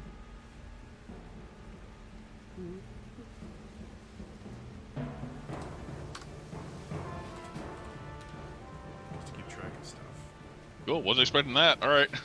Yeah. Well, I mean, unfortunately for you, you are now in the middle of all the bad guys. And so the sword wraiths are going to see a new, delicious-looking target. And Terrace totally is not used to this shit at all. So they're going to attempt to absolutely demolish Terrace. Go ahead and make me a defensive roll. Again, I'll still give you the +2 for advantageous pair up. Okay, so there's that. Plus the ceremony. Is that another +2? The ceremony was. I thought the ceremony was for like everyone else. I didn't. Oh, okay. Does the ceremony actually affect the paladin as well, or is it? Well, purely- Well, flavor-wise, you said it was a buff for the defense, so I didn't know if that was applying to everybody or if it's just... I was mostly going to Okay. apply it to the civilians, effectively. Oh, okay. To make it harder for like the bad guys to destroy buildings and stuff like that. Okay. I'll say right now, let's say to use easy numbers, there's a grand total of 10 building hit points. And while it is above 8, let's say that everybody gets a +2. Okay, to so their +4 rolls. currently. And then as buildings are destroyed, it will start going down and eventually start becoming negative. So, Okay, so +4 currently. yes, +4 currently. 19 on the was- die. Not bad at all. If anyone was wondering how much I have planned this out, some of it was actually planned. So the sword wraiths rush forward and they start swinging their blades, and Terrace bats them away with her shield, slams them away with her war hammer, is able to hold her own, but she is still in the middle of enemy territory, surrounded by everyone and a large pile of bones. That ends their turn. Who wants to go next? I believe, well, Colin has not gone yet, and I don't know if Dale, since he's kicked things off. Yeah, Dale technically had the first turn. Got it. So I think, yeah, Colin's the only one left. Dang it, Dale. Damn it, Dale. Sorry, didn't mean to go all walkabout there. Did Lillian go or did she defend? She just defended, so yeah, technically Lillian Yeah. still needs to go as well. But we're going to start with Colin because I'm tired of waiting for people to say who goes next. So, Since Colin had already readied an arrow, he is going to attempt to pick a fight with the mounted skeletal knights. okay. So, Now, is the intent of this to kill them or to try and get them to come into your trap? Because that will affect your roll. I mean, I think trying to kill them may bait the others. Okay. So, he's trying to appear to be a threat. All right. Well, I don't think, again, the monk has anything in particular that makes them a good pair up against skeletal knights. And just attacking, I don't really see that as a huge battle tactic. Did you want to use Key Strike? Is effectively you can empower your attacks by infusing your key into them, which in this particular case would translate to just doing more damage. Okay, I will do that because I'm assuming, based on all the anime I've seen, there will be some type of light show when I do this. Of course, very much so. So that will add to the threatening factor. Absolutely. So I will give you a +3 for using your ability. Okay. Aiming to the heavens, bring down God's judgment. What's the dude from Overwatch? That doesn't narrow it down at all. I'm sorry. What of the twins? Hanzo. Yeah. Oh yeah. So Hanzo. you're sitting there. You put Ryuga ga teke wo kuro. And then I'd roll a natural 1. You go Ryuga wa teke kuka.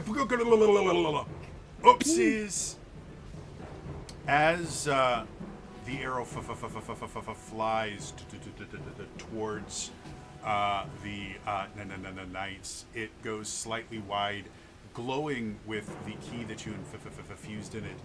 It lands in the dirt behind him, and you see this kind of flash of key energy. It kind of goes into the ground, and you do see like little bits of green start popping up as the key energy kind of revitalizes the soil around it. But very quickly you watch the new plants just kind of wither and die in the kind of overwhelming presence of the necromancy. I will say, despite the fact that you didn't do any damage, the knights are very aware of you, and they've decided for their turn they are going to make a charge directly at you. So what you're Before saying you is can- my plan was a success. Well, partially. You're not able to get to a point where you can lead them into a trap yet. And they're going to try and chop you into little beats. But they are coming towards you. So go ahead and make me DC 13 defense. I'm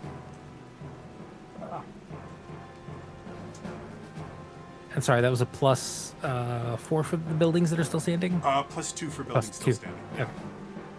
If everyone, just because I will forget it constantly, you all have that base +2 that will go down as buildings go down. So with +2, that is a total of 9.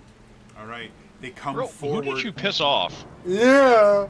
Sorry, once we finish this, I'm going to go get new dice. As the skeletal knights kind of come forward, dragging these very large flails behind them with 3 ends each. They come down and they swing them at you. And at first, Colin is able to kind of dodge and defend against them, but one of the spiked heads of these multi-headed flails catches him in his shoulder and kind of rips it backwards, tearing some ligaments and some muscle as it digs into his flesh.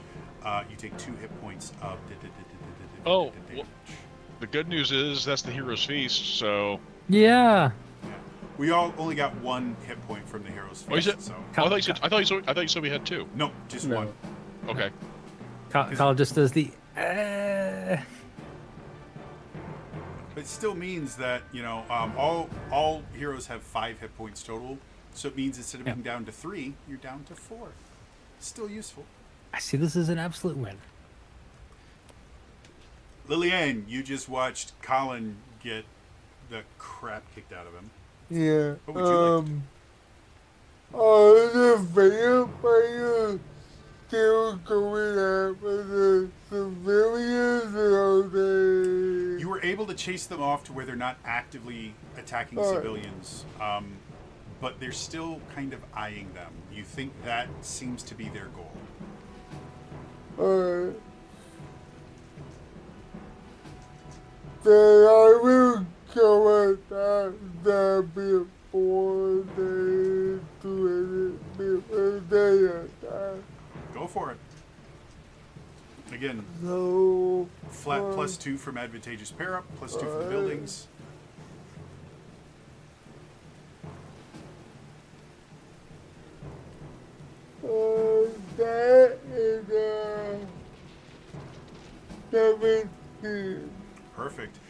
you rush forward with your long sword, starting to attack, and the one of the ones that got away. I forgot. One of the vampires is already dead. Oh. Actually. So, as you rush forward to start fighting the vampires, you hear motion behind you, and you look at where the pieces of the vampire were that your father just kind of destroyed. And you watch them slowly starting to knit themselves together. I will give you the choice of, do you want to destroy the one that's reforming, or do you want to destroy a different one? Because you rolled high enough to kill one.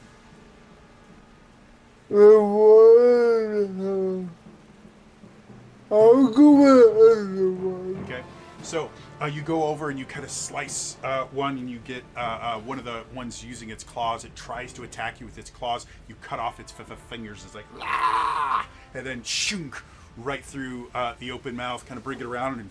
Hey, by the way, you look was too cool. Yeah. Go for it. Yep. You watch as the head falls down, and then you hear a sound behind you. You can see it through kind of your ability to see undead and other things like that.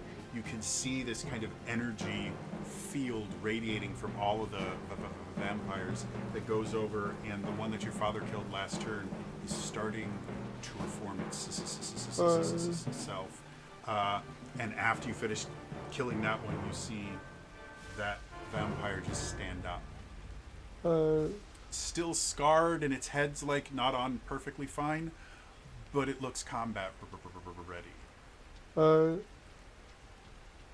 And kind of attached to the other other vampires, specifically with some sort of energy. That being said, I got a new arm blade. I got a new arm. Can't decide which one I want to kill you with, Mo. We go back to.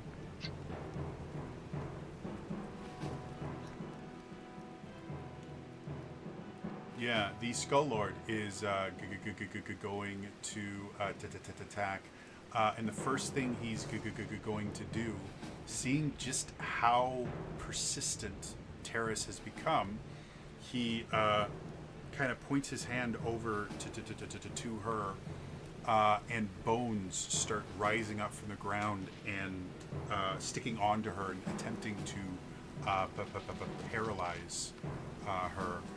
Go ahead and make me a defensive roll. It's advantageous too. He's undead. I don't know I'll if say that applies. because this is just her defending against this paralysis attack, I'm going to say I won't give the advantageous pair up, but you still get the bonus from the building bonus. Okay, so +2 on that. What does Forbidden's playing? Play this at all, or is that for someone else? Remind me what Forbidden's is. I couldn't. What was Forbidden Sargento? That's a tavern. It's a Oh yeah, trap. they have Tavern. to be in Okay. the tavern. Oh, okay. Yeah. Okay. So just +2. Okay.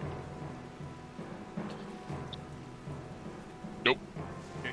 So you are officially paralyzed for the next turn, and the Skull Lord starts conjuring this massive ball of necrotic energy, and is going to attempt to fire it at the building that the vampires failed to kill the civilians.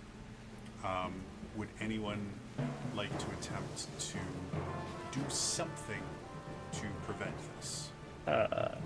Did I mean, I'm the cleric here, attempt to dispel it?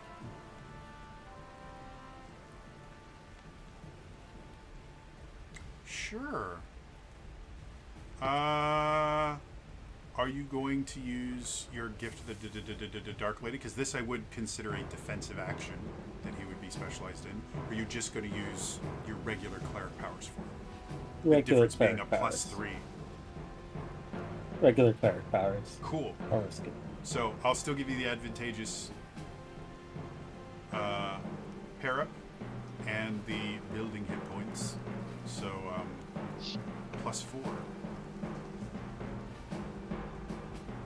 +4, you said? Yep.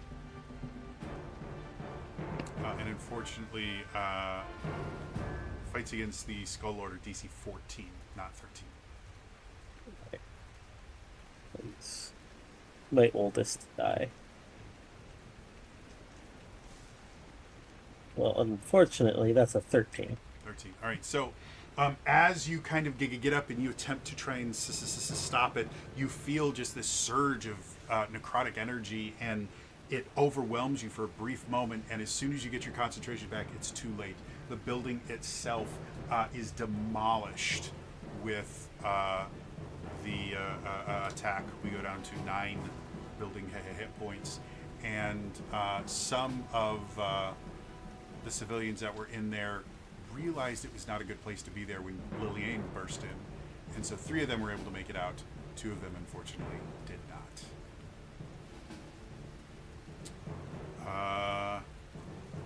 Believe that brings us back up to top of the order. Who would like to act first? I think Dale starting it off, I think, did exceptionally well last time.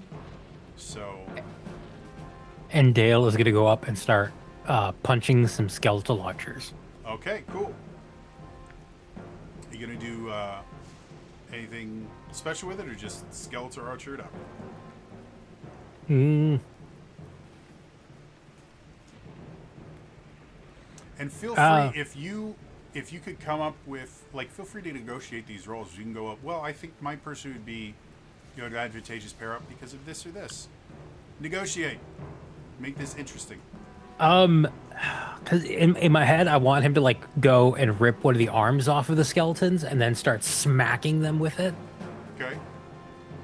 I don't know mechanically how I can get advantage on that, but I would say trying to use one of their limbs as your own weapon would not be an advantage until after you get Right. the arm. So, You rip off one arm, So- you rip off the other, you tie it together, and you start. no, I will use. Could I use Death Touch to rip the arm? again, it's not technically how the ability works. Right. It's No. something like you do it and then you can activate it later. Right. Good try. So, He wants bone chucks. I mean, I do want bone chucks, but I think I need to rip the arm off one, beat him, or no, I'm just gonna. So, as a reminder, you can get up to a +4 to your roll with battle tactics, which basically means you're doing something other than I run up and hit them. So if Right. you want to get creative, go, oh, I'm going to try and lure them over here, or I am going to I'm going to monk run up on the building and wait till someone gets closer and then jump on them to have the high ground. Something that actually requires more than I hit the attack button. Right. I mean, you Yeah, had no. those traps. That was the whole intent you wanted. Yeah. Right. No, and in my head, Colin is going to use his next turn to get the knights over there, Skibbity Knights. Skibbity Knights. I don't know why that came to me, but it just felt right in that moment. So I guess giving this, Dale is going to try to throw some rocks at the archers Okay. to get their attention, and then he will duck back into the city, hoping that they will follow. He can then try to get some high ground and then leap into them. Okay. I'll give you a +4 to the battle tactics for this. However, if you succeed, it won't do any damage. It will just lure them into the city. So, Yep. So +2 for building still, +4 for battle tactics gives you a +6.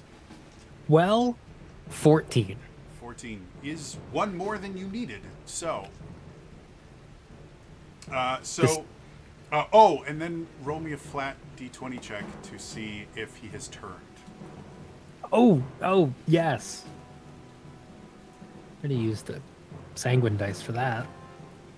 I mean, it feels. I don't know if the ceremony gives him any kind of buff on that or not. Well, 14? It's DC 10. So Okay.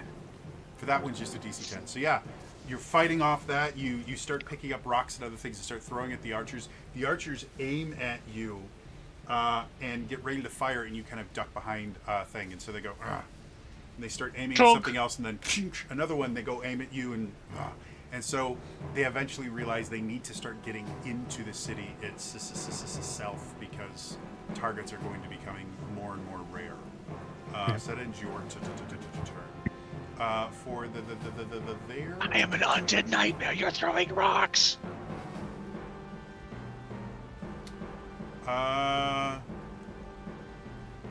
Sword wraiths, seeing as their prey is now defenseless, are going to just take a bunch of swings at Terrace. Unfortunately, being paralyzed. Now I'm paralyzed. I don't know what I'm what still there's going to anything give I you can a do. roll, but it's going to be a flat roll. You don't get any bonuses to it. So That's still fair. DC 13. 18. So I don't know how to explain this. as Terrace is sitting there, the sword wraiths are overconfident. They see I truly feel the need to show. Just like, I know you believe me, but I'm still like, people watching this shit. the sword wraiths are overconfident. They see their prey is helpless. Terrace, there is a burning rage inside of her.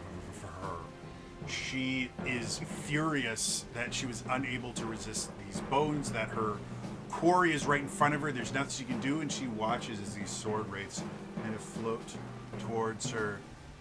The only thing physical about them is the swords that they carry. And as they come forward, they all kind of circle around here, full on like ring wraith style, at the Inn of the Prancing Pony. They raise their swords up to kind of impale her, and suddenly she gets this infusion of divine power that she uses to rupture out of the paralysis, bringing her shield to bear, deflecting two of the blades, kind of twisting out of the way to miss the other to two, and brings her hammer down to kind of shatter the remaining bones that were imprisoning her, enforcing these sword wraiths to retreat slightly. That ends their turn. Who would like to go next? And paralysis is done on Terrace. So who would like to I can go again. Okay.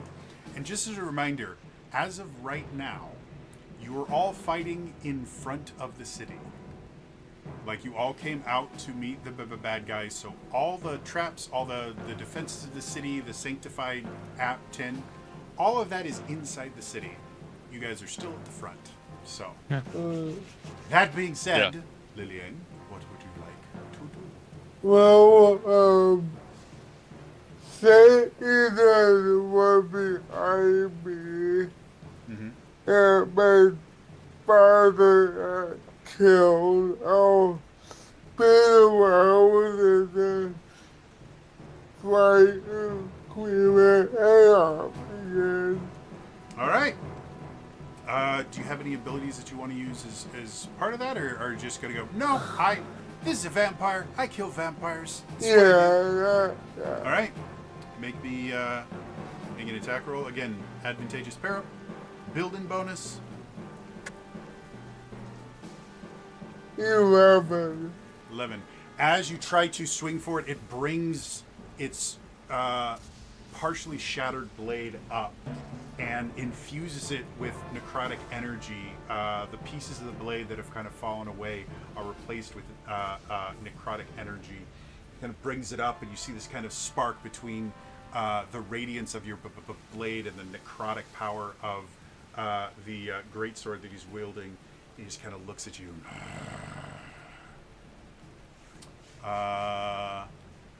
And at the end of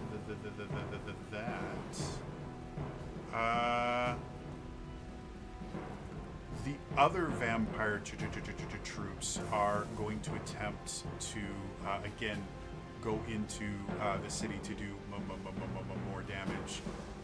The one that Lillian is fighting with, you guys are kind of locked in.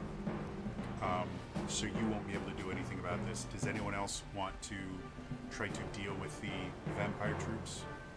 And again, the more creative you get with how you want to deal with them, the better chance you're going to get of having good enough rolls to do something with. So Um, go ahead. could I attempt something then? Because Absolutely. Lillian's blocked and I have mobility. I was about to say, you are hypermobile at this Yeah. particular point in time, so To seeing them try to go for other buildings, um, the building that they're going to, he just kind of taps his hand and will try and use stone meld to essentially bar the doors with the building itself. ooh, I like that. So my question for you is going to be, do you want to just stone meld as a defense, or do you want to invoke a little bit of the Dark Lady to make it super stone meld? I'm trying to save that other one, so stone It's not a melt. problem at all. So again, I'll give you advantageous, and for battle tactics, I'll give you a +3 for that because that's nice. So 2 for buildings, 2 for advantageous, 3 for battle tactics. That's a +7 if my math is right.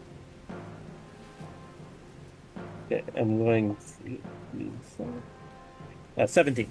I mean, not bad at all. So as they start to kind of descend on this building, they find a window, and as they're about to break it, you kind of fly over, press your hand against the building, and suddenly stone just grows up from the ground and covers the window. And the vampires kind of turn and let you, and they scatter, realizing that this building is a lost cause. But they do move into the city, and they're not completely lost in there. They're a little bit more difficult to see now, but they're kind of hiding in the city. That ends their turn. What do you guys want to do? I think, remembering the plan, if Henri is, or Lillian, or like whoever's behind, I think it's Henri, might. I can't remember. Sorry, it was Lillian or Henri who stayed. Like we're still fighting.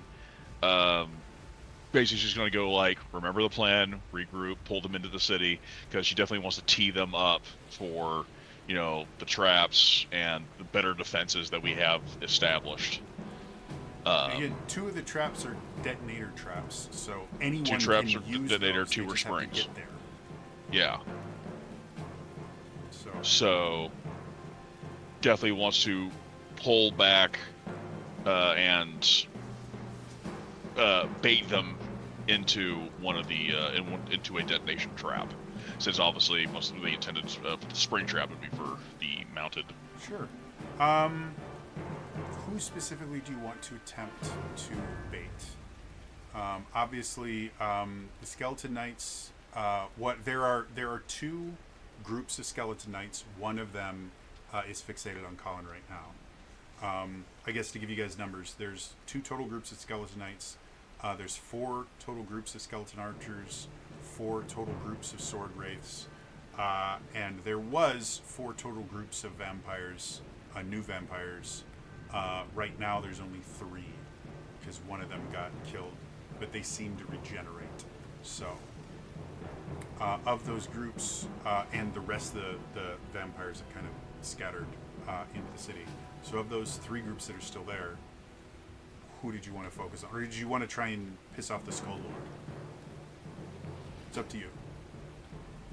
I think we need to get these numbers down. So I think I'll go for see if we can't whittle down some of these skeleton knights. Okay. So one group of Skeleton Knights is going after Colin. The other one is hopefully going to go after Terrace. I will give you... Pulling back, regrouping, baiting them. I will give you +2 for advantageous pair-up, +2 for buildings, +3 for tactics. So a 7. 7?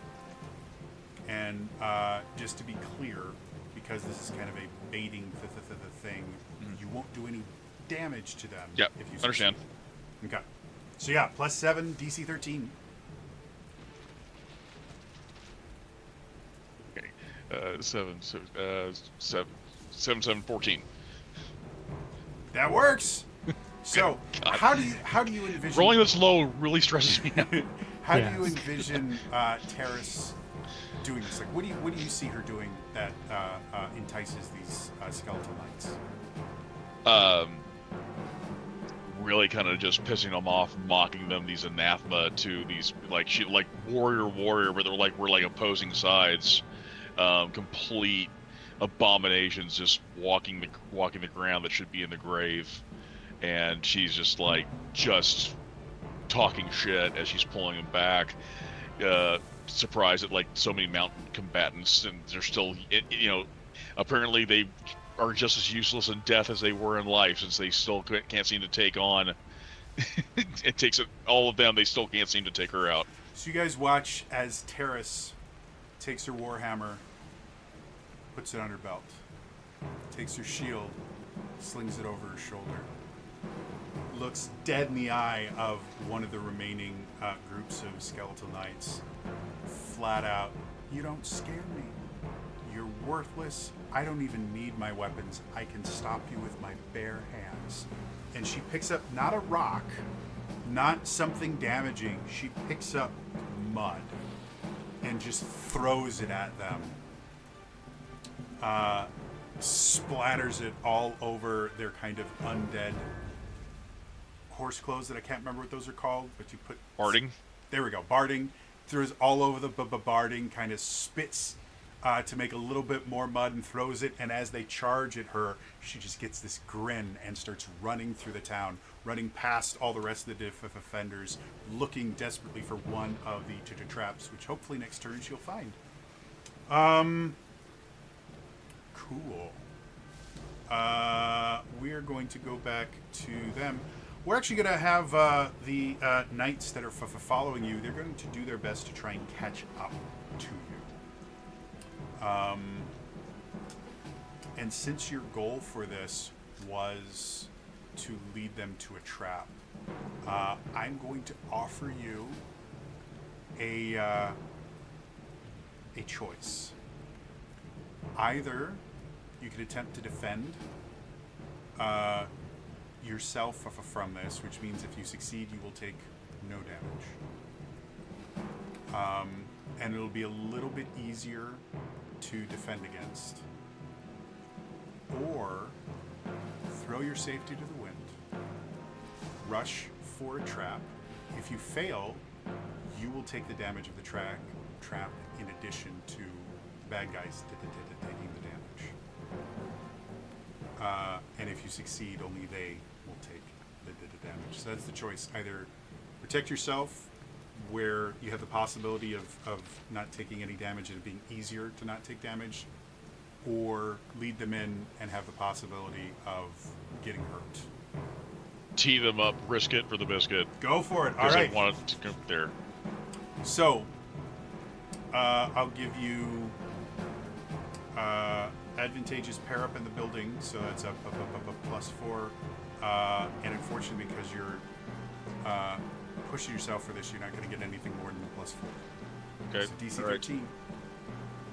13 plus 2. Okay, so I swear to God, take a breath. 2, 11 plus 2, 13. 13, cool. 13 is exactly what you need. God damn it. So, Terrace, as you are running through, you hear the sound of undead hoofs on the ground. You hear this. Excuse me.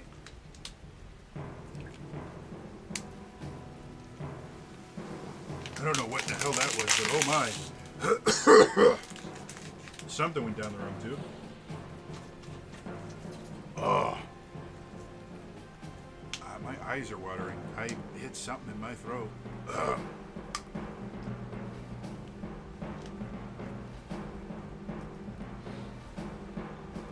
Oh, sorry, give me just a second here, guys. I Alright, did yeah, no something problem. to myself.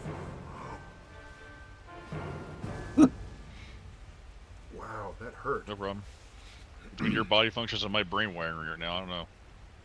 I don't know what it was, but wow. So, you hear this, woo, woo, as these huge metallic things are going through. They're crashing into buildings and things like that, and you see just in front of you the pressure plate. They're right behind you, and so you push yourself. Suddenly, Barely missing me. Running up that hill starts playing for no explicable reason. Ding, ding, ding.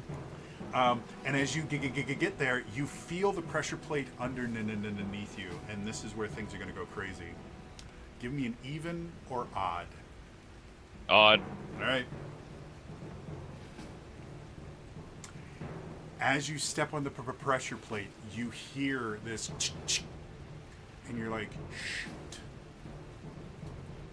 Oh, I thought, full disclosure, I thought I was going for the detonation one, but okay, Oh! I'll let this go. I'll let this go. No, that's perfectly fine. I mean, you got it either way. So I'll let you choose. Did you want to use? Because technically, the pressure plate ones are designed for the knights. Nothing else is really going to be heavy enough for them. Oh, that's fair. Okay, they'll use anything. So okay, I'll just use this ring then. Okay, cool. So as you step on it, you're like, shit. Maybe I shouldn't have had that. I thought I was going for the detonation. I was like, shit. That's the other one. You're like, shit. But nothing explodes, and you're still pushing yourself. And so you launch yourself forward as quickly as you can. You hear this, and suddenly, clink. Suddenly, one of the walls next to the trap explodes. That has just been, it was a false wall, explodes, and this rain of shrapnel and bullets flies forward, absolutely decimating the knights. There is one less group of skeleton and knights available.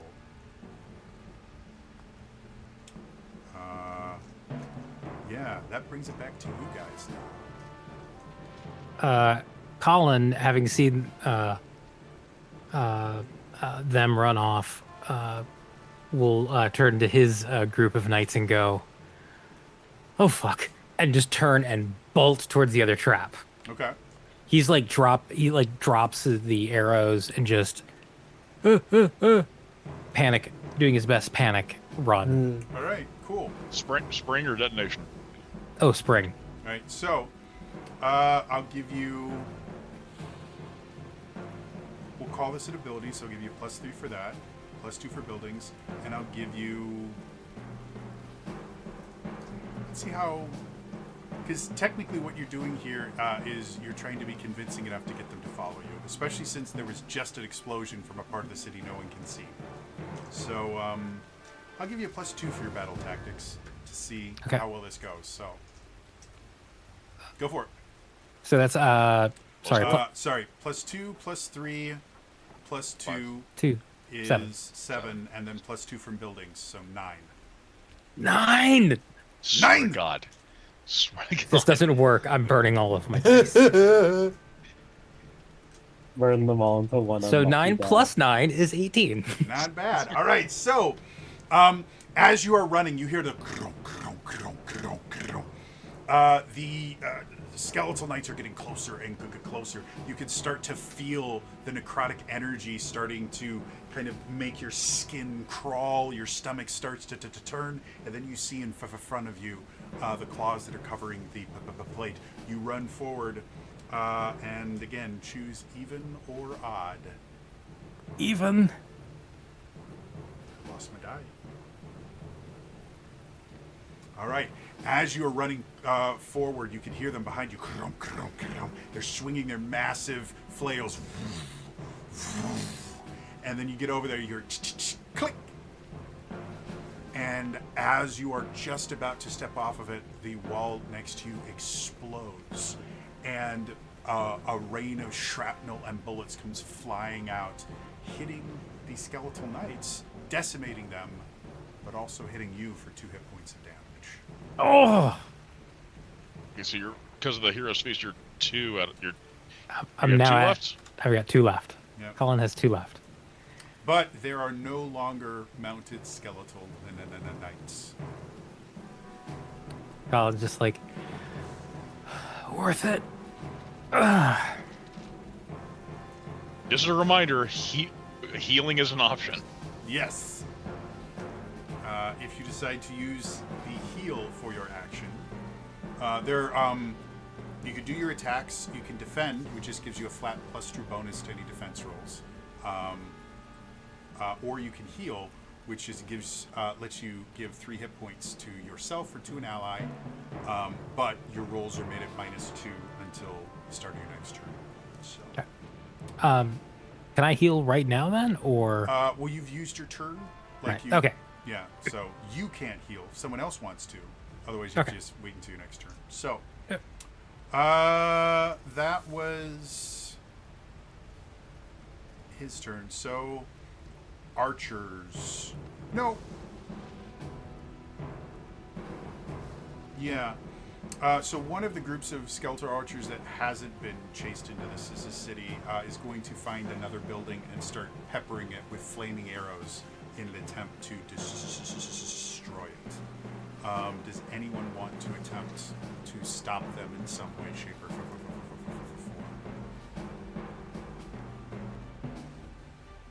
If no one has any ideas, I guess Terrace will tee up since she's in the city. Okay. Pulled back. How does Terrace want to try and defend the building?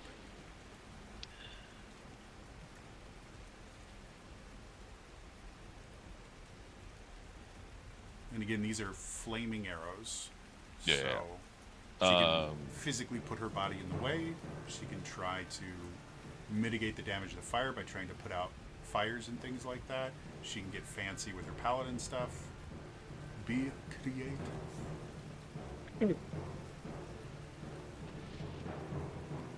Yeah, I don't know if be an option at all.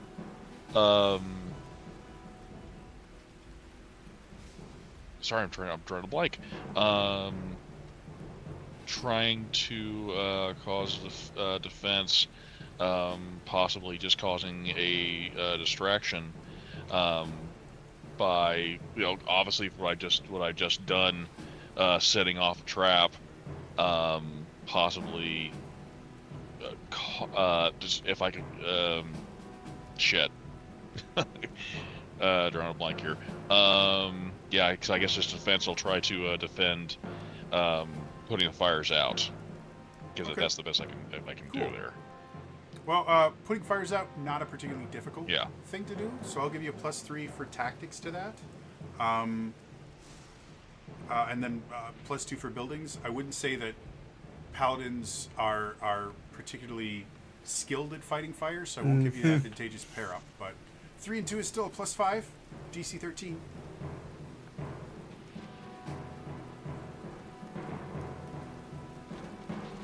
Eight on the die, so +5, 13. All right. So I don't know how we keep meeting. hey, a win is a win is a win. All right. So you see, I would like to be less tense right now.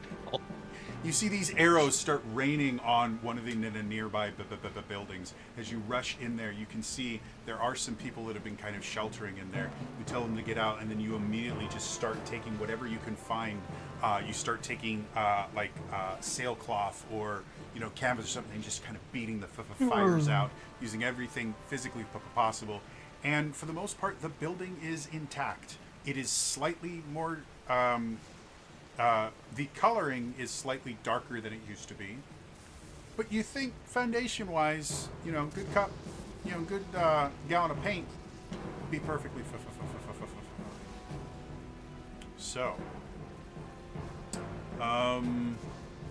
that was their turn. Who wants to go next? I think this turn we've had Lillian, Terrace, Colin. Henri, have you defended yet? I've defended. I haven't acted yet. Okay. And then has Dale gone yet as well? Dale has not gone yet. Okay, so between Dale and Henri, which one of you guys wants to go first? No, sorry, Dale went first. Oh, never mind. Yeah, Dale. He kicked everything off, so. Yeah. Yes. So Henri, I mean, everyone's been a little hurt thus far, but the only one that's pretty badly hurt is Colin. Yeah, Colin got messed up. Yeah. So Henri has like taken to the sky with the lion, and seeing Colin get caught in his own blast, he lands, and upon seeing him, will render aid, and I'm going to use heal. Cool. Then, yeah, I'll give you advantageous pair up, and give you +3 for battle tactics, and a +2 for building. So Could 3, Henri 5, also, as 7. a clearic, sorry, so I get +7. Just I don't want to interrupt you there. Sure. Could Henri also, as part of the healing, being a cleric, help with a vampiric, or is that just going to be an ongoing thing? That's Dale. That's Dale. No, Wrong one. I know, but God, that's right. Never mind. Good idea. I know. All monks look alike. I'm sorry. You classist. What do I get You to had this the, roll? you had the Plus different 7. skin color. You're like one's red, And one's dark what's my blue. DC? Still 13. Okay. Just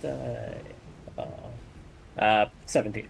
Yeah. So take +3 hit points, Colin, and then until the start of your next turn, Henri, you'll have a -2 to your rolls if you need Works. to defend for any reason.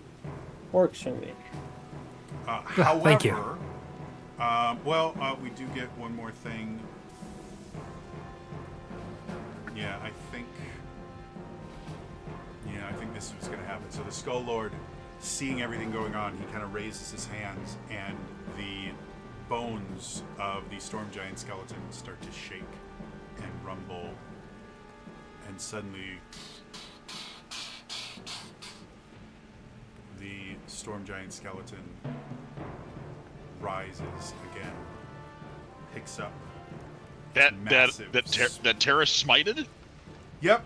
and brought low. The bones are still cracked. It does not look like it's anywhere near as steady as it was before, but it has risen again. Oh, that's bullshit. Yeah, it's kind of the theme of this fight is things keep coming back from the dead. The theme is fight is bullshit. come back from the dead. Like, wait a minute! Resurrection spells don't work on undead. Yeah. So Phoenix Down's supposed to kill undead. This is bullshit. but yeah, you do definitely see there's like big cracks in the bones of it, so it's definitely not at full strength, but it's still upright. And that brings us back to the top of the order again. So. Can I try to figure out a vampire more? Sure. If you'd like, again, if you want to use one of your abilities, you might be able to get multiple vampires. You would just have to figure out what ability you would want to use. Alright, so I can finally use the ability you gave my sword with my wizard. I thought you had forgotten about it. Makes me so happy. Yeah. No reason I've been following a good opportunity to. So I could be two independent now. First one and thinking I could be trying to fight off and So what I'll say, moving forward, as long as there are multiple groups together, you can basically attack 2 groups at once. For this attack only, because we're treating this as your ability use, you'll get a +3 to it. You still get your +2 advantageous pair up, +2 for the building, so that brings us to a +7 to total. So you try and clear out a few more vampires. And I'll say, if you can get above a 20, I'll let you kill 3 of them.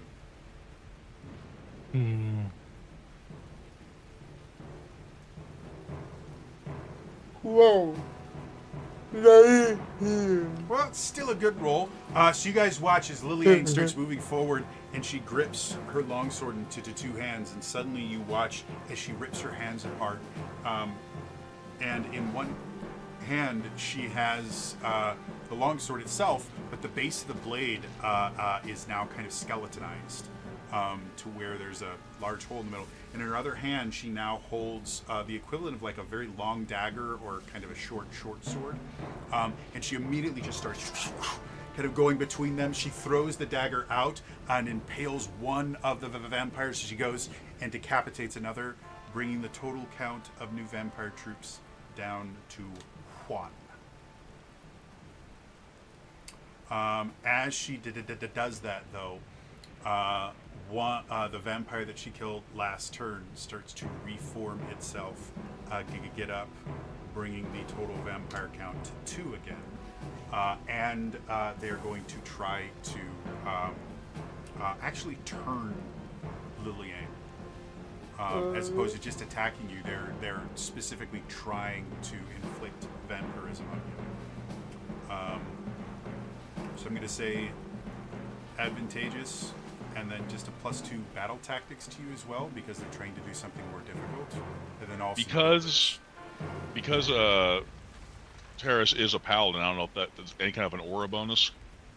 But I'm giving her kind of the battle tactics bonus, and then the advantageous pair up is kind of what the aura bonus would be. So All right, gotcha. It's still it's a +6 total. So +6 versus DC 13. That would be another here. Another 19. All right. So as the vampires kind of come forward and they start trying to just sink their teeth into you, you're able to kind of battle them off exceptionally. You're throwing your dagger, it comes back, and they are forced to kind of stay away. Yeah, despite the fact that, if I remember correctly, they also were going into the city, but they came back to fight you specifically, so I can't keep track of anything because my brain hurts. I have a habit or Yeah, it just you just have one of those like they're drawn to you. They just they can't. I'm just a girl who can't say no. No. No, don't chase me. No. No. Out of nowhere, Lillian introduces the phrase "ooh." I feel so dirty now. Oh, Bad the llama, boo-boo. bad. The shield is just.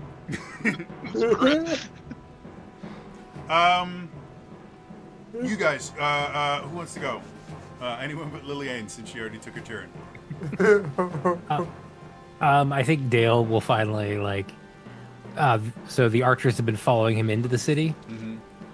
He monked his way up to top of a building, waiting for them to come through, and then is going to go all chuckle wobbly on them.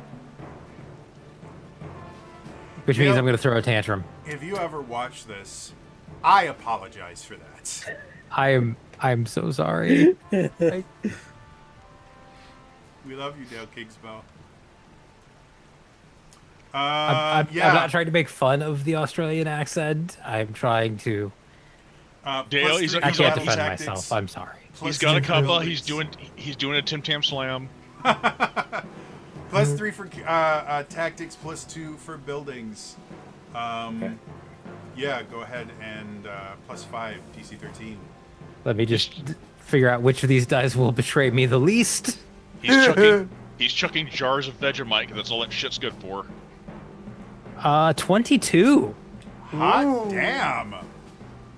I'll say yeah. So you sit there and you keep like throwing things at them, and they're getting smarter. Like it's soon like you'll peek around a corner and then immediately have to go back and because an arrow goes just straight past you. You realize that they have started to surround you and have backed you into a dead-end alley, which normally would be a very, very bad thing for anyone other than a monk. And as you get there, you just go, okay, and you run up, and you watch as 2 full groups of skeletal archers kind of come in and just absolutely fill the alleyway with arrows. And when they stop, they're looking around and they're like,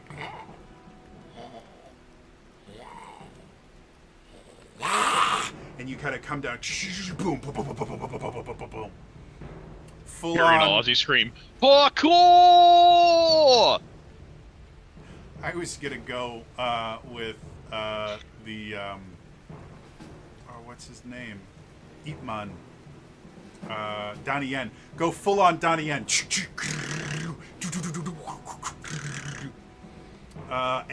Yeah, you're actually able to take out 2 groups of skeleton archers. Excellent. Does he still have to resist turning? Oh, yeah. Give me, thanks. Give me a turn. DC 10. That's 7. As you destroy them, you suddenly smell something in the air. It's blood.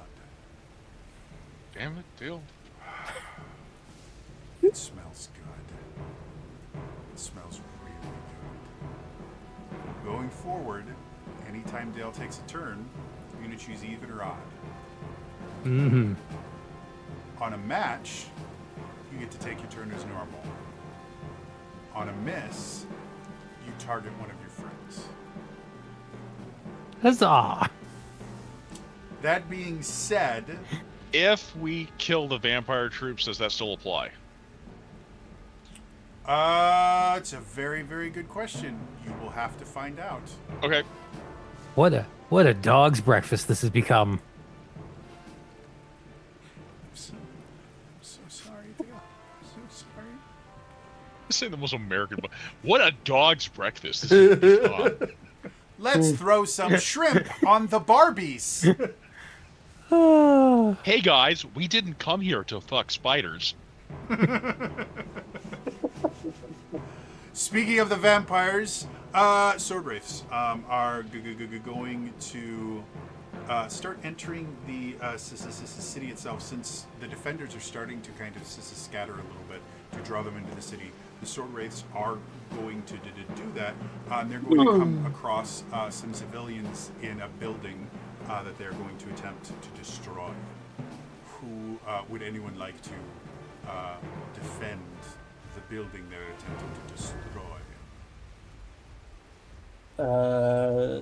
So they're wraiths, you said? Yeah, basically they're kind of like animated swords. They're ghosts that are tied physically to swords. So the swords are real, the ghosts are ethereal. I was gonna say Colin could attempt to catch the swords. Is it deflect missile? Yeah.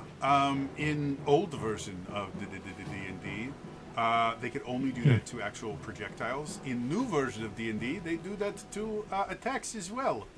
I mean, these are just like flying swords. Sure. If you want to try and deflect them, if you'd like to,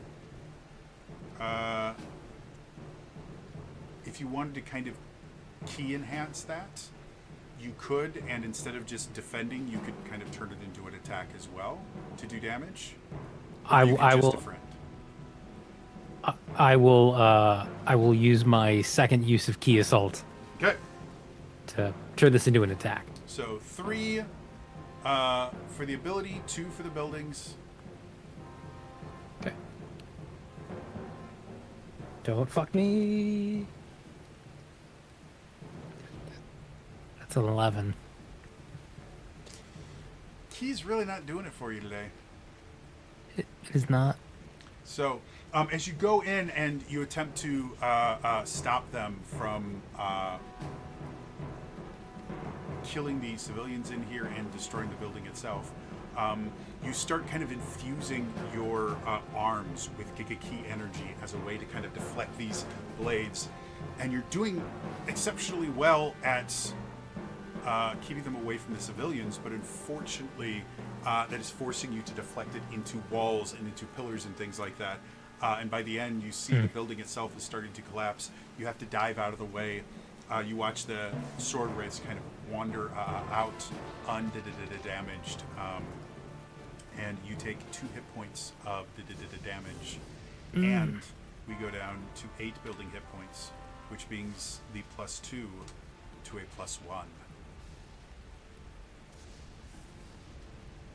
Brings us back to you guys. Who wants to go next? Seeing another building be destroyed, and flying in the air on the winged lion. A normally pretty weak spell, enhanced by the Dark Lady. I'm going to try and cast Mending. Ooh, me likey.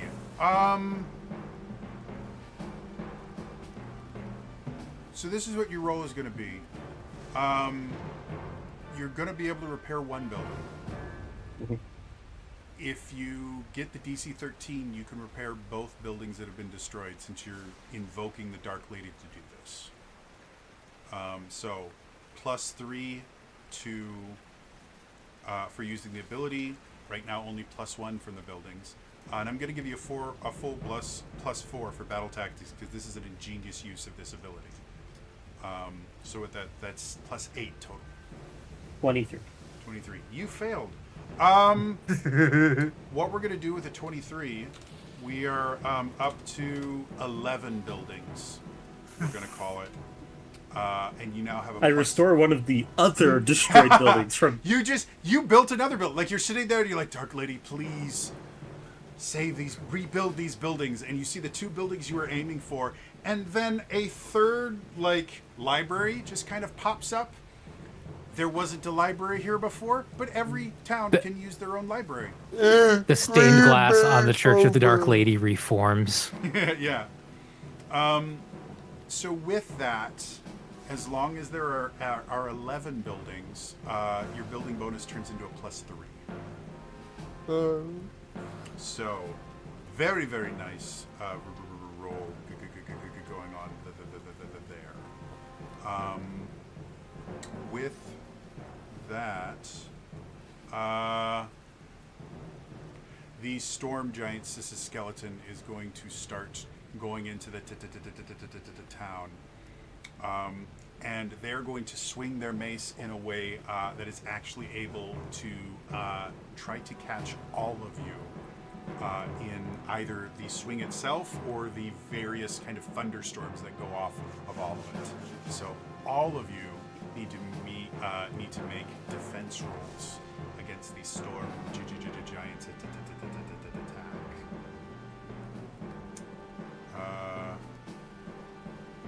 I will let you guys kind of argue about if you think there are any advantageous pair-ups or tactics you can use to defend against the giant mace. Anyone? You all have a flat +3 because of the buildings. Lion is agile in the air. Sure, I'll give you a +2 for battle tactics for that.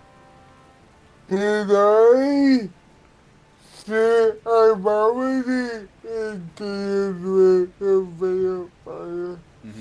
Fire throws a bit further than me. Sure. I won't give you a bonus, but I'll say if you make it, the vampires get hit instead of you. Does that sound good? Yeah. Okay. I was going to say any kind of advantageous versus the undead for Terrace. I wouldn't give you undead. I would say, since she's kind of protection style paladin, I'd be okay with you going, I know how to take a hit, to give you advantageous pair up. So Okay. it'd be a +5 total for you. Okay. So this is going to be such a massive swing. Mm-hmm. There's going to be a lot of kinetic energy in this. Could Dale basically let himself get hit, and then basically try to hang on, and then use that momentum to fling himself fastball special at the Skull Lord? I win D&D. We'll come back to that in a second. Fine, you're fine. That's what I said I had to What show. I'll do for you, if that's what you want to do,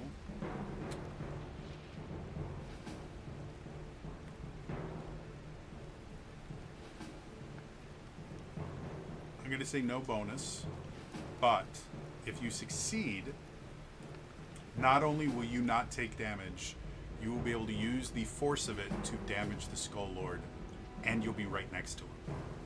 Okay. So, it's only going to be a +3 because of the buildings, but if you get that DC 13, which is technically easier than trying to swing at this Skull Lord, so first things first, a nat 20 for you. I'm going to kind of take a book, or I'm going to take a page from the Cypher system. In Cypher, when you roll a 19 or a 20, in this case we're just going to treat it for 20s, you get effectively a player intrusion. You get some sort of greater effect for it. How do you see your nat 20 giving you something special here? Like, what special effect do you want to get in addition to not getting hurt by this? And understand, I think, based on my ability to read emotions, one of the other players that took a gamble might not have rolled high enough to get their gamble. I was thinking like, defense, like I literally take them out at the knees and smash their shins in. They're still active, but now they're just like. So you want to turn the defense into an attack and kind of stop them from moving effectively, kind of root them because they don't have feet anymore. Well, it's just like trying to give them a debuff, maybe that like modifies something in their favor, like a debuff for them, but a bonus for the defender.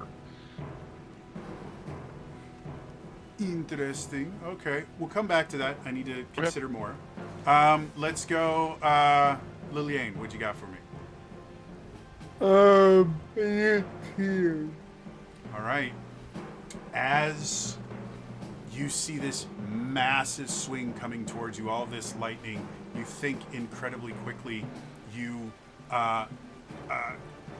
one of the vampires kind of jumps on you, trying to turn you again, and you just kind of turn it, and the vampire is punted. There is only one remaining vampire. Oh, could I make it easier for you? Propose this. I bap the shin, but instead of doing damage, it directs the swing more into the enemies. If you'd like to use your nat 20 for that, I can say that instead of killing one vampire, it kills both remaining vampires. Okay. So if you're okay with that, then that's what we do.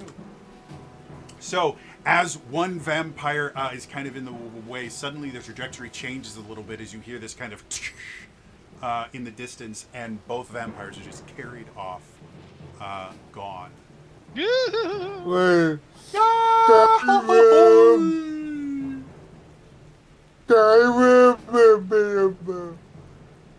Oh, it's like Monster Squad. They land on the fence. Cool. Let's go to Henri. 23. 23. Cool. You are perfectly fine. Now we go to...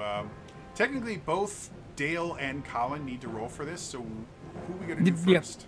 Yep. So Colin rolled a 3 plus 3 is 6. Oh, God. Cool. So that went exceptionally well. That went exceptionally well for him. And then Dale is about, crocky, about as useful as an ashtray on a motorbike. I rolled a 4 plus 3.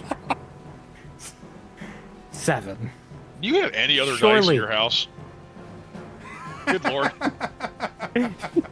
Surely some of these dice won't betray. So, both Colin and Dale are going to take 2 points of damage from the attack. My question for you, does Colin have enough hit points to survive 2 damage? Colin got healed up earlier. Oh, Colin should have been Colin at, did. Colin should have been at 5. He took 2, and then he took 2 again, so he's at 1. That is correct. Dale is at 2. Cool. I'm hoping Dale at least did get flung somewhere near.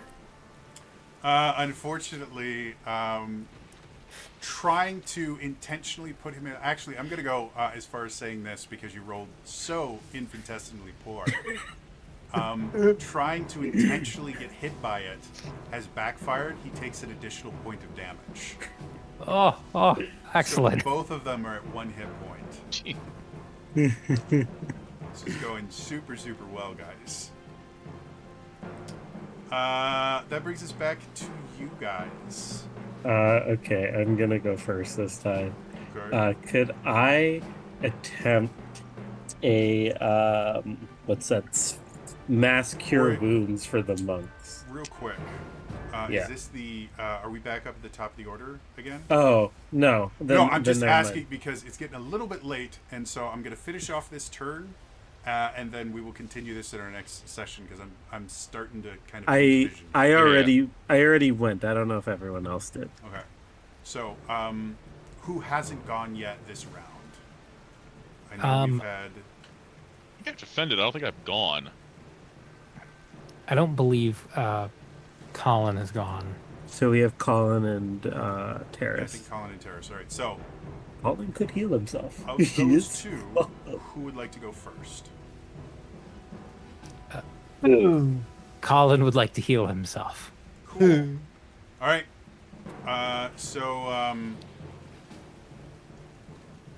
Healing just happens. Just take a plus. Oh, thank When God. you're healing yourself, it just happens. You'll just have a -2 to any defense rolls you make into the start of your next turn. Healing other people, that's where the rolling comes in. And then after he goes, Peppers are gone. Unfortunately, Colin is going to be targeted by some skeleton archers that weren't killed by him. So I need Colin to defend against some skeleton archers. Well, He was these are good at dragging them actual- in. These are actual arrows, Colin. You're a That's monk. right. Actual arrows. You got a Yeah, +3 if you wanna- currently. If you're going to do advantageous pair up, I'm good with that. And then Okay. +3 from buildings. -2 from healing yourself. -2, so Uh, +3. No, this is against Dale. I'm sorry. I meant Dale. Oh, Oh, He's still Oh, Dale alive. might excellent. die. Yeah, no. they're Dale not is gonna- also a monk. Yeah, Dale was has the that one killed hit point. Yeah, his health is 1 hit point though. Okay, but still advantageous para +3 from the area. Yeah. So +5. Okay. DC 13. What'd you roll? Seriously? I rolled a 4. It's a good thing he's a vampire.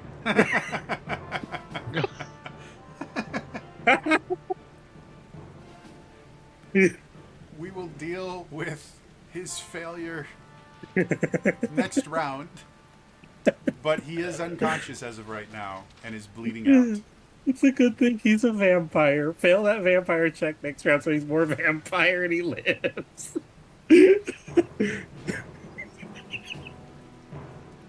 Does this Skull Lord, does he, I know he has a flaming skull head. Does he have fleshy body? You can't really see, it's all underneath the robe. Why do you betray me? Your Terrace, monks are, what your would you like to monks do? are punching bags. Okay, straight up. I am a paladin. He just dropped. Mm-hmm. I know conventionally how it's supposed to work in D&D with being a vampire. Could I just go over to him, do lay on hands? What do you want the result to be? Do you want to just restore hit points, or do you want to try and use lay on hands to deal with the vampirism? Because that'll just change what you have to roll. Well, here, okay. I'm going to presume. I'm paladin, dark lady. I'm going to guess I know about the vampirism. We all saw him get bit. It was the very first thing that happened with All Eyes on Him. I'll say you would know enough when you come to heal him. Let's put it this way.